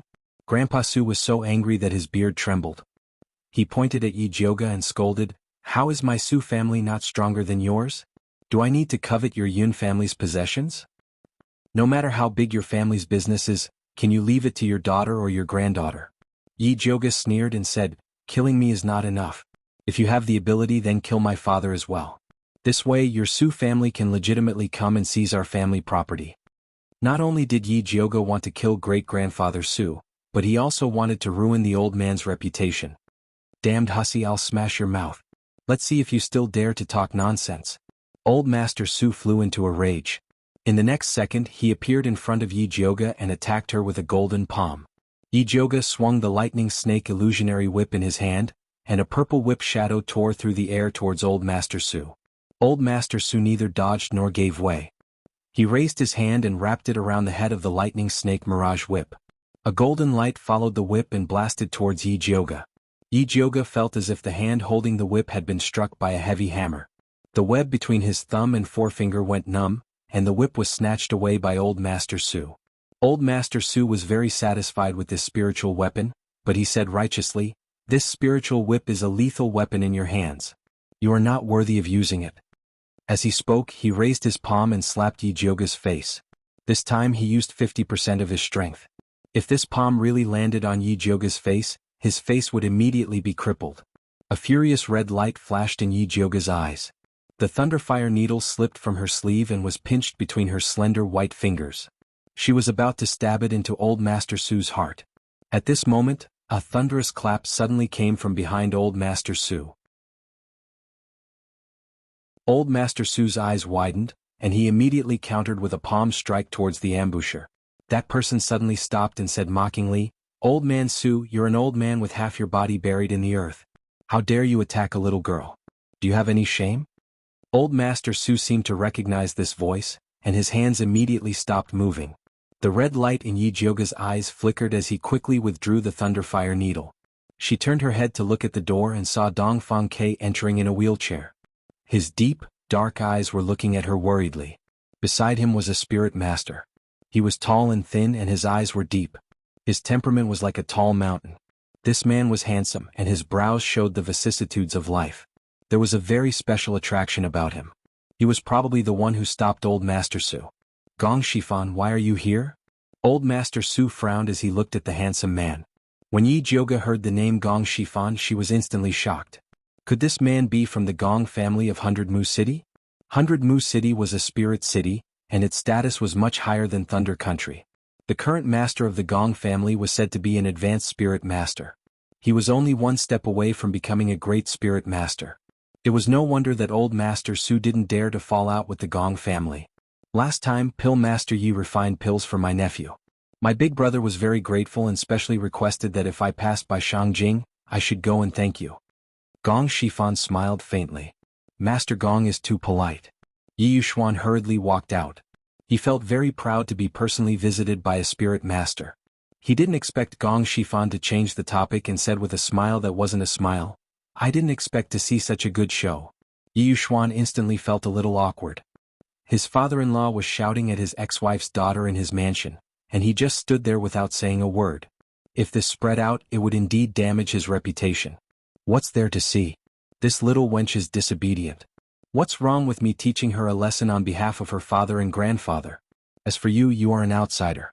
What face do you have to interfere with other people's family business? Old Master Su glared and said, Is that so? But your surname isn't Yun or Yi. How did this mansion become your family business? Gong Shifan smiled and said, My daughter married into this mansion. How is it not my family business? Old Master Su straightened his neck and said. When Su Yufeng heard this, she instantly felt that something was wrong. As expected, Gong Shifan immediately laughed and said, Old man Su, your words really opened my eyes. If you had a few more daughters and married them, wouldn't Shangjing be your world? Even Yi Jioga couldn't help but laugh. He felt that this Gong Shifan was really a wonderful person. Old Master Su blew his beard and was about to quarrel with Gong Shifan, but he was stopped by Su Yufeng. Father, today is a good day for you to come out of seclusion and advance. Don't let your daughter's troubles ruin your good mood. After saying this, he gave Yi Shanshan a look. Yi Shanshan also knew that it would only be more embarrassing if her grandfather continued quarreling. She hurriedly pulled her grandfather's hand and said coquettishly, Grandfather, I heard that cousin has already prepared a banquet for you in the Su clan. We'll be going soon. It won't be good to keep the guests waiting. Old Master Su glared at Gong Shifan. With Yi Shanshan's company, he unwillingly walked towards the main entrance. Old Master Su, please wait for a moment. Dong Fang Ke suddenly said. What is the matter, Your Highness Prince Dongling? Old Master Su was still rather polite to Dong Fang Quebec. After all, apart from his identity as a prince, the Bai clan was also not to be underestimated. May I know where Old Master Su obtained the spirit whip? Dong Fang Ke looked at the lightning snake illusionary whip in Old Master Su's hand and asked politely. Old Master Su was just about to say that this spirit whip was the weapon Yi Jioga used to kill the Su clan's guards, but Yi Jioga beat him to it and said, I stole it. Old Master Su wanted to exterminate me and didn't even leave a spirit whip for me. Old Master Su, this lightning snake illusionary whip was gifted to young Lady Yi by this prince. If you like it, this prince can find a better spirit weapon and gift it to you in the future. How about it? Dong Fang Ke still had a refined and courteous appearance, but the words he said caused Old Master Su's face to turn green and white. Old man Su, I didn't think that the first thing you did after coming out of seclusion was to bring your daughter back to snatch the property that Master Yin left for his granddaughter. You didn't even let go of a spirit whip. This kind of heroic deed is truly admirable. Gong Shifan cupped his hands hypocritically.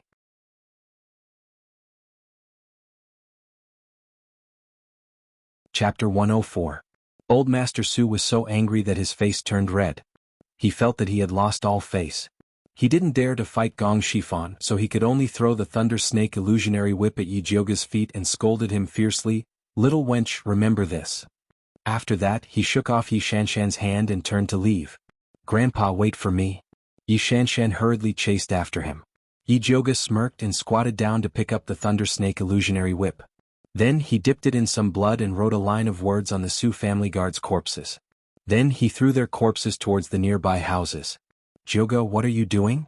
Yi Yuxuan was shocked and hurriedly tried to stop Yi Jioga, but it was too late. The other corpses flew far away, and only the last corpse landed outside the Yi clan's gate. With a bang, it smashed right in front of Old Master Su's carriage.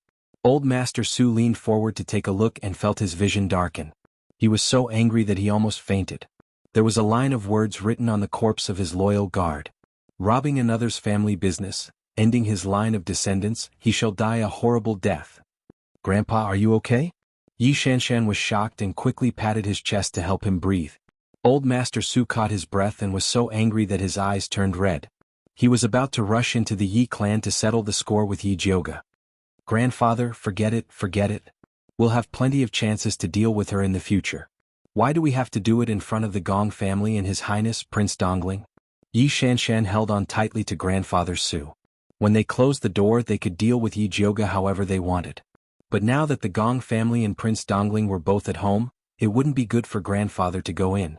Although Old Master Su was impetuous, he was not a fool.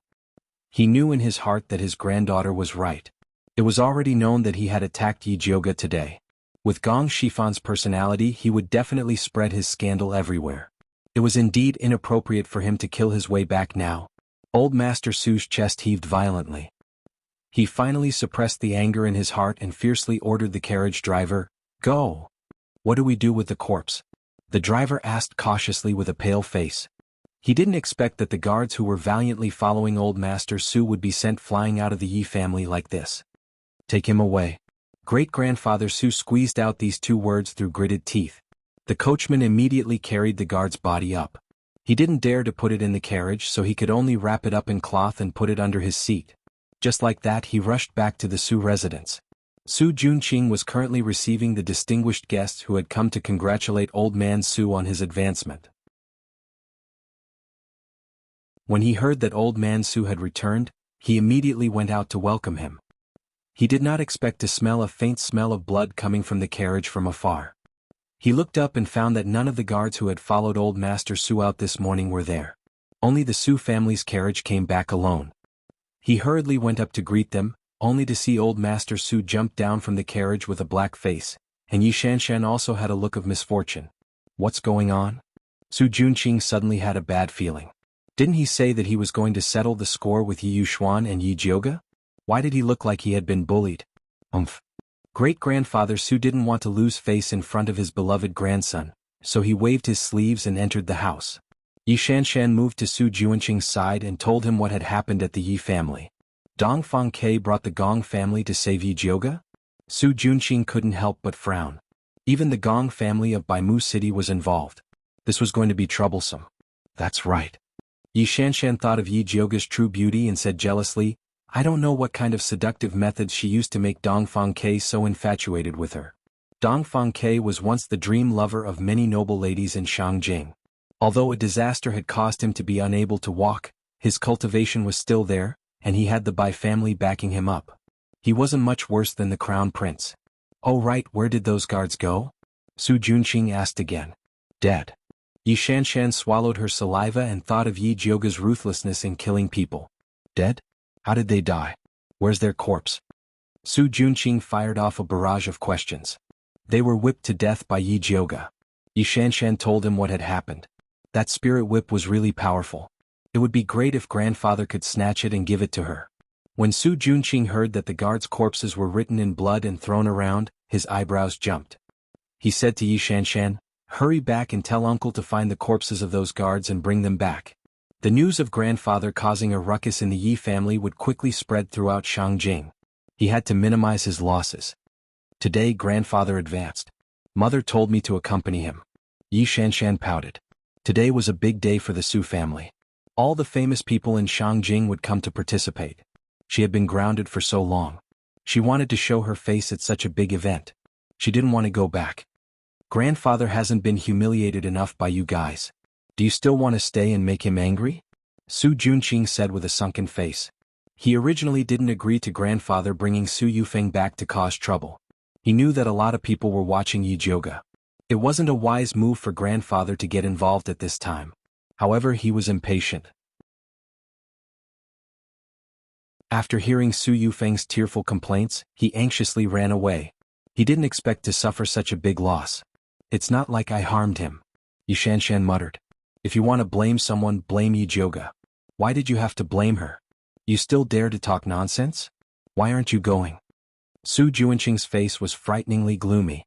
His voice was also frighteningly cold. If the corpses of our Su family's guards are missing, you and your daughter don't need to come to our Su family anymore. Yi Shanshan was frightened by Su Junqing's coldness. She didn't dare to talk back and obediently sat on the carriage to return to the Yi family. At this time, Yi Yuxuan was sincerely inviting Gong Shifan to the main courtyard for a chat. Pill Master, you should be busy. I won't disturb you. Gong Shifan said. Yi Yuxuan's face turned green and red. He knew that Gong Shifan was referring to the corpses of the guards that Yi Jioga had thrown out. If he didn't hurry up and find them, it would be a big problem. Their Yi residence and Su residence were absolutely notorious. Pill Master Yi, seeing that you have a deep relationship with our Gong family, I still have to advise you to cherish your feathers. Don't ruin your reputation because of unrelated people. Gong Shifan paused and then said indifferently, after all, this mansion used to be surnamed Yun. You might have forgotten, but we haven't. When Yi Yuxuan heard this, the blood on his face disappeared. Although he was standing under the sun, he felt as if he had been stripped naked and thrown into the bone-chilling snow. He had lost all his face.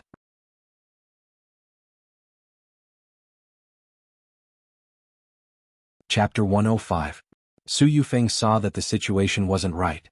She was afraid that Yi Yuxuan would really be moved by Gong Shifan's words, so she clutched her stomach and cried out, Master, this concubine's stomach hurts. Yi Yuxuan came back to his senses and hurriedly went to support her. After that, he hurriedly bid farewell to Gong Shifan and Dongfang Quebec. My body isn't feeling well, so I won't be accompanying the two of you. After that, he helped Su Yufeng up and quickly left, looking like he was fleeing. Seeing Yi Yuxuan and Su Yufeng lose face, Yi Jioge felt an indescribable joy in his heart. She walked towards Gong Shifan and Dongfang Ke, bowing solemnly. Grandmaster Gong, Your Highness Prince Dongling, Jioge will definitely remember the kindness you have shown me today. If they hadn't stopped her in time, she would have killed old Master Su out of anger, and the Thunderfire Needle would have been exposed. Miss Yi, you don't have to be so polite. Gong Shifan helped her up and laughed heartily. In the past, Master Yun had once gifted me a pill. Today I have repaid the old man's kindness. Yi Jioge knew that Gong Shifan was just being polite, but he was still very grateful to him. Young Lady Yi, old man Su is narrow-minded and vengeful. I'm afraid he will still deal with you. If you need any help from our Gong family, you can use this token to find us. Gong Shifan took out a palm-sized black token and handed it to Yi Jioge. There was a mysterious eye engraved on the token, and inside it was the word palace in flamboyant calligraphy. In the Azure Billow continent, the color of black was respected, and this token was obviously very valuable. Yi Jioge had not expected that Gong Shifan would actually give her a token. Her questioning gaze immediately landed on Dongfang Quebec. After all, he was the one who had brought her here. Dongfang Ke nodded and indicated for her to accept the token. Yi Jioge hesitated for a moment before accepting the token. He cupped his hands in thanks and said, "In that case I'll thank Master Gong first. Miss Yi, you're too polite. I still have something to do, so I'll take my leave." Gong Shifan cupped his hands and left in a flash. "Your Highness?" Yi Jioge looked at Dongfang Quebec. What was going on? She had to be given an explanation. "It's not convenient to speak here. Can eldest miss find another place?" Dongfang Ke said in a low voice. "If Prince Dongling doesn't mind, why don't you come and have a seat in my courtyard?" Yi Jioge said. Mother Qing was injured, she did not want to leave Yi Mansion. "All right." Dongfang Ke nodded. Yi Jioge wanted to go back and help Mother Qing, but he was rejected. "No, this old servant can walk." Mother Qing leaned on Jinju and said. She was just a servant. How could she let the eldest miss help her up personally? If word got out, others would think that their Purple Forest Park was a place without rules. Eldest miss, rest assured. This servant can support Mother Qing. Jinju used to work as a watering maid. Although she didn't have much else, she still had a lot of strength. Seeing that Mother Qing insisted, Yi Jioge didn't force her. Returning to Purple Forest Park, Yi Jioge insisted on giving Mother Qing a new diagnosis and treatment. After using medicine to stabilize her condition, he went to greet Dongfang Quebec. Dongfang Ke was deep in thought under the red flower tree in Yi Jioge's courtyard. He didn't even notice Yi Jioge walking over. "What is your Highness thinking about?" Yi Jioge poured him a cup of hot tea. Dongfang Ke came back to his senses. Looking at Yi Jioge's delicate and beautiful face under the sunlight, he couldn't help but lower his eyes and say, "Eldest miss, are you wondering why the Gong family is showing goodwill towards you?" "That's right." Yi Jioge didn't feel that the Gong family and grandfather's relationship was that good. Even if there was a relationship where they gave him medicine, it should be based on a transaction of gold and silver. "That's because I told them that your medical skills are superb. You were even able to cure the demonic poison in my body and noble consort Shi's strange illness." Dongfang Ke raised his head and looked at Yi Jioge apologetically. "I didn't discuss it with you before making a decision. You won't blame me, right? You also want to help me. Why would I blame you?" Yi Jioge smiled and asked, "Does the Gong family have a patient?" The youngest son of the Gong family's current patriarch, not only has a purple aptitude, he also inherited the Gong family's purest eye technique bloodline. At such a young age, he has already cultivated the white pupil technique. However, a year ago he suddenly contracted an eye disease and became blind. The Gong family searched for spiritual doctors all over the world to treat him, but unfortunately he still hasn't recovered, Dongfang Ke slowly said. Yi Jioge pondered for a moment, then said, "I haven't seen the Gong family's young master's eyes, so I can't guarantee that I can cure him." The cause of blindness was complicated and not easy to treat, so she didn't dare to boast. "That's not a problem. The Gong family isn't someone who only cares about the benefits in front of them. You just need to be on good terms with them. In the future, if you have news about Great Master Yun, just put in a few good words for the Gong family in front of him," Dongfang Ke said calmly. The Gong family didn't think that Yi Jioge would be able to treat their young master's eyes. What they cared about was Yun Qianwei's reputation. A few years ago they had wanted to use Yi Jioga to find Yin Tianwei. However, at that time, Yi Jioga was simply too useless and had no value in cooperating with him. Only then did the Gong family invite Yi Yuxuan over to refine pills. If Yi Jioga hadn't said that she had obtained the treasure that her grandfather had specially left for her in the 10,000 feet abyss, the Gong family wouldn't have come forward to help her. Alright then. How could Yi Jioga dare to say that the matter of her being in the 10,000 feet abyss was fake? She was still searching for her grandfather's whereabouts. However, if the Gong family's goodwill was only for her to help treat the illness, then it wouldn't be a big deal. Her medical skills couldn't be compared to her grandfather's, but it was still much better than Yi Yuxuan's. If she had the chance, she would flip through Yi Yuxuan's medical records and see what medicine he had given to the Gong family's young master. Mr. Shifan is a forthright person and is someone worth befriending. You don't have to worry. Dongfang Ke was afraid that Yi Jioga would feel burdened, so he comforted her. I thought that the relationship between the Gong family and the Crown Prince would be better. Dongfang Ke's eyelids drooped slightly, his tone carrying a hint of ridicule. The Crown Prince always has a good relationship with any aristocratic family. Dongfang Ke's eyelids drooped slightly, his tone carrying a hint of mockery. The Crown Prince had always been high profile, especially when it came to the Gong family. He would make a big fuss, as if he was afraid that others wouldn't know that he had a good relationship with the Gong family. Yi Jioga immediately knew that if he really had a good relationship with the Gong family, then he and Gong Shifan should have come. It's getting late, I'll take my leave first. Dongfang Ke was an outsider after all, so it wouldn't be good for him to stay at Yi Jioga's place for too long. I'll send you off. Yi Jioga stood up and wanted to send Dongfang Ke off. No need. Dongfang Ke waved his hand and said, there are many things to do in your courtyard, go busy yourself. I'll go out by myself. Yi Jioga thought of Mother Qing's injuries, so she didn't insist and asked Jinju to help send the guest off.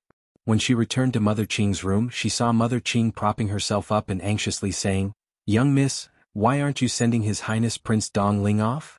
This was such a good time to be alone.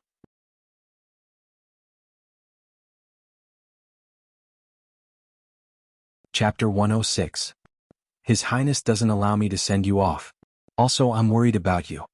Yi Jioga and Dongfang Ke had known each other for a while and knew that he wasn't a pretentious person. If he said he wouldn't let her off, then he really wouldn't let her off. His Highness Dongling Wang was just being polite, why did you take it so seriously? This old servant is fine now, there's no need for you to worry. Mother Qing was so angry that she almost vomited blood again. Why was her young miss so dense? She had finally recovered her true appearance and was taking the opportunity to get to know young talents everywhere. Why was she still pushing away talents? How could she find a good husband like this? Yi Jioga didn't understand Mother Qing's intention to create a chance for her and Dongfang Quebec. She thought that her injuries had worsened and quickly stood up. Rest well, I'll go refine some blood-clotting pills for you. Then she left without waiting for Mother Qing to speak.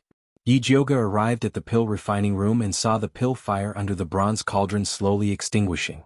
She just remembered that she was refining the blood-clotting pills. Now it could be put to good use. It was just that he didn't know what grade of pill this slow cauldron was going to refine. Yi Jioga casually opened the cauldron and a faint medicinal fragrance instantly filled the entire pill refining room. At this smell, could it be a high-grade pill? Yi Jioga was startled and was about to refine the pill. Suddenly, a fat black figure flew to the side of the cauldron like lightning. It turned out that the fat black rat that had been sleeping at the side had suddenly woken up. It puffed up its cheeks and its face immediately turned into a pufferfish. What are you doing? Yi Jioga suddenly had a bad feeling and quickly reached out to grab the fat black rat. However, the fat black rat spat a mouthful of colorless and odorless saliva at the cauldron. Damn. Yi Jioga didn't have time to teach the fat black rat a lesson and quickly fished out the pills. The blood-clotting pills that should have been red had turned white. Only one was dark red. Yi Jioga fiercely looked at the unhygienic fat black rat, causing her to waste a cauldron of pills. The fat black rat still didn't know that it had caused a disaster. It stretched out its little paw and shouted at Yi Jioga, "Pippi!" It looked like it was asking her for money. You have to eat the saliva that you spat out yourself. How disgusting. Yi Jioga said disdainfully. Pippi. The fat black rat stamped its feet and puffed out its round cheeks. He looked as if he was going to fight to the death with him if he didn't pay his wages. Here, here, here. Yi Jioga didn't want this batch of saliva pills anyway, so he gave them all to the fat black mouse. The fat black rat was very professional. It only took the crimson pill and held it with its two little claws. It puffed up its cheeks and gnawed on it, leaving the rest untouched. Yijioga saw that it was eating with gusto and thought of its usual behavior as a nouveau riche. He couldn't help but wonder if there was really something special about this pill. She picked up a white pill and opened her spiritual eye to take a closer look. The surface of the pill was simple and unadorned, but the medicinal properties inside were evenly distributed. The most amazing thing was that there was no pill poison at all. It was frighteningly pure. One had to know that medicine was 30% poisonous. The grading of elixirs was based on the amount of impurities in the elixir. The fewer the impurities, the stronger the medicinal effect and the higher the grade. No matter how powerful a pill refiner was, they would not be able to concoct a pill without any impurities. The pills that the fat black rat concocted were simply top grade. How did it do it? Could it be related to the saliva it spat out earlier? The more Yijioga thought about it, the weirder it got.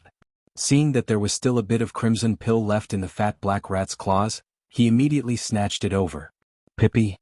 The fat black rat angrily jumped up and bared its little white teeth at Yijioga.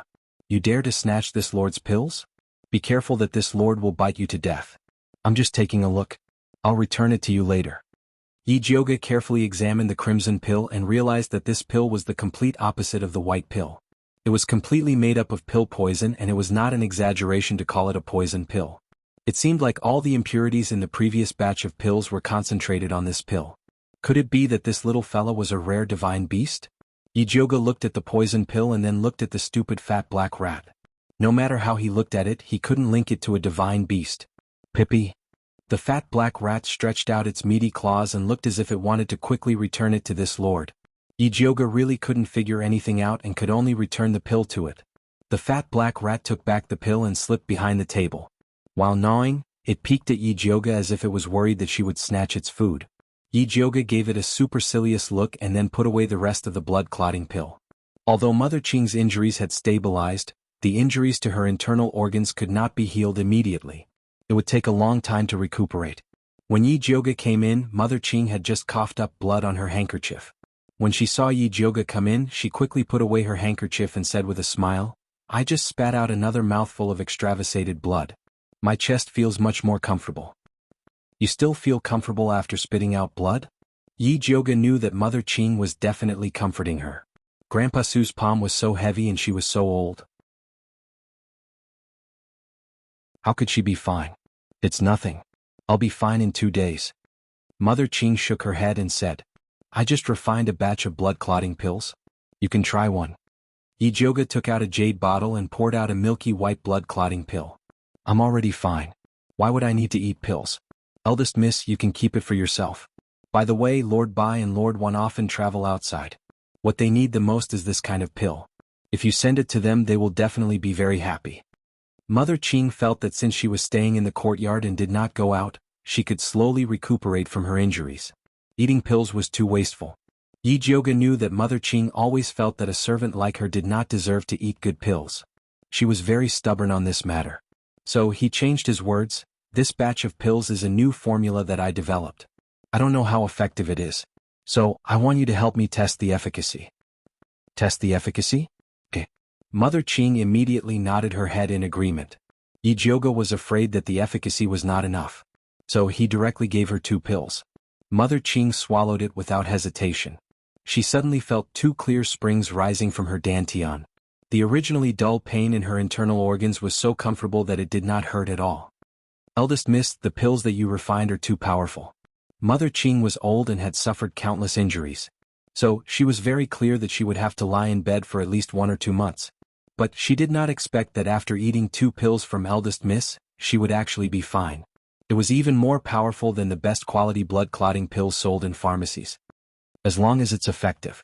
Yijioga was very satisfied with the effect of this pill. She decided to use the small bronze cauldron to refine the detoxification pill for noble consort Shi. However, she was worried that the fat black mouse had already spat once today. She was afraid that it would not be able to spit out anymore. So, she decided to refine it tomorrow.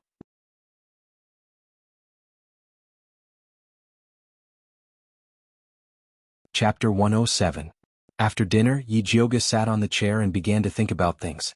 Thinking about how to detoxify Imperial concubine Shi.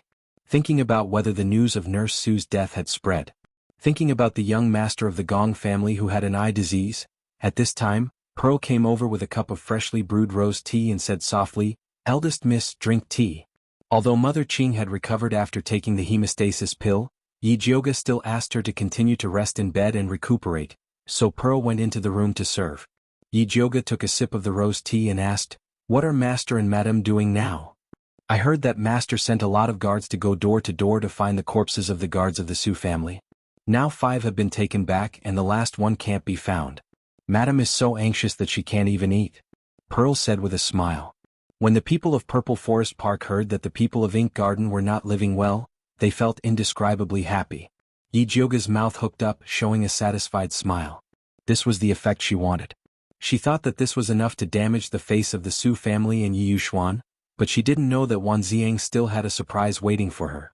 At this time, Jinju said another piece of news.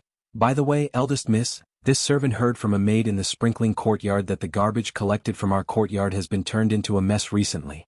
Many maids in charge of cleaning have been scolded, and their monthly wages have been deducted a lot." Pearl was the child of a family and was very popular in the sprinkling courtyard. Although she was promoted to a maid in Purple Forest Park, she often went back to see her former sisters. She didn't put on airs at all, so everyone liked to talk to her about everything. The entire Yi mansion was cleaned by the sprinkling courtyard. They went out early and returned late. They often saw some strange things and told Pearl as a joke. When Yi Jioga heard this news, she immediately thought of the person who was watching her in Yi Mansion. Could it be that person guessed her movements from the garbage sent out by Purple Forest Park?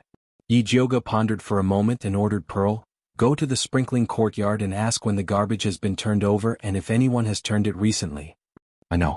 Pearl nodded. Mother Qing also told her that Ziling Garden was being monitored, so she paid special attention to collecting these clues. "You've done well in this matter. After it's done, I'll reward you handsomely." Yi Jioga felt that Pearl really had the talent to be an intelligence agent.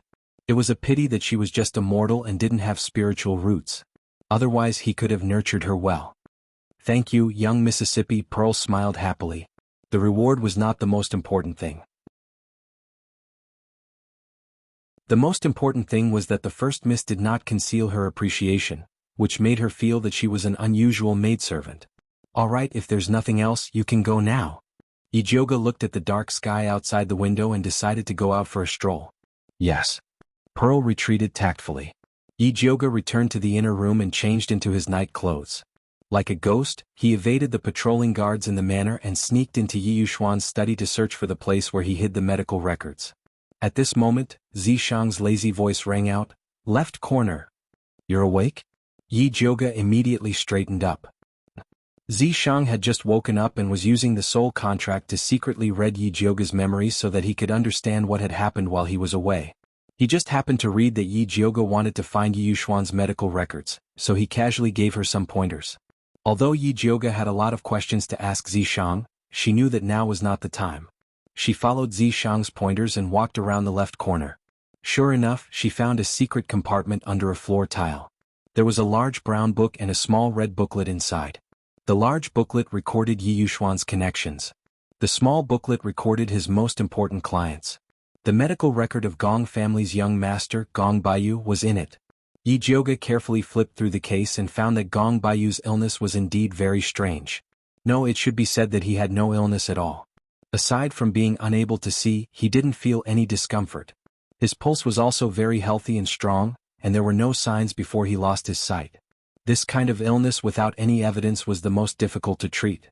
Yi Yuxuan didn't dare to randomly prescribe medicine, so he only prescribed a series of medicinal pills to nourish the eyes and liver for Gong Baiyu. The liver governed the eyes and most eye problems were related to the liver. There was no problem with Yi Yuxuan's prescription. However, the problem was that the liver was of the wood attribute, while Gong Baiyu had an earth spiritual root. Wood restrained earth, so blindly nourishing the liver would only make the wood spiritual root flourish, and it would instead restrain Gong Baiyu's spiritual power. Yi Yuxuan was treating the symptoms but not the root cause. If Gong Baiyu continued to treat him, he would be crippled sooner or later. However, she couldn't find a way to treat Yi Jioga.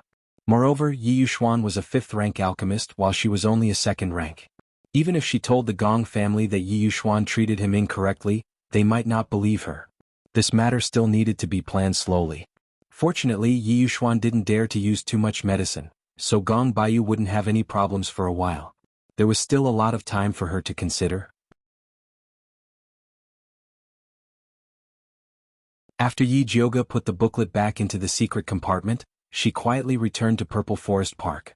She was just about to ask Zishang about the origins of the small bronze cauldron and the fat black rat when she heard Zishang say viciously, "Su Clan's old bastard actually dared to treat you like this."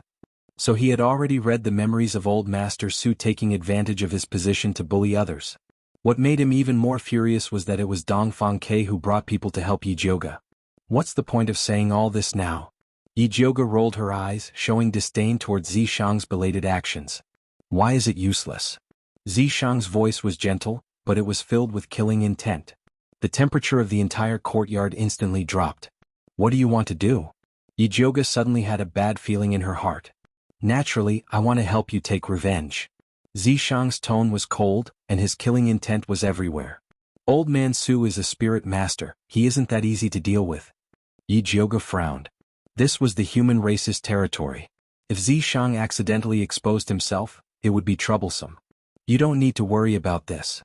Just as Zishang finished speaking, Yi Jioga felt pain from the purple mark on her wrist. She pulled up her sleeve and looked down.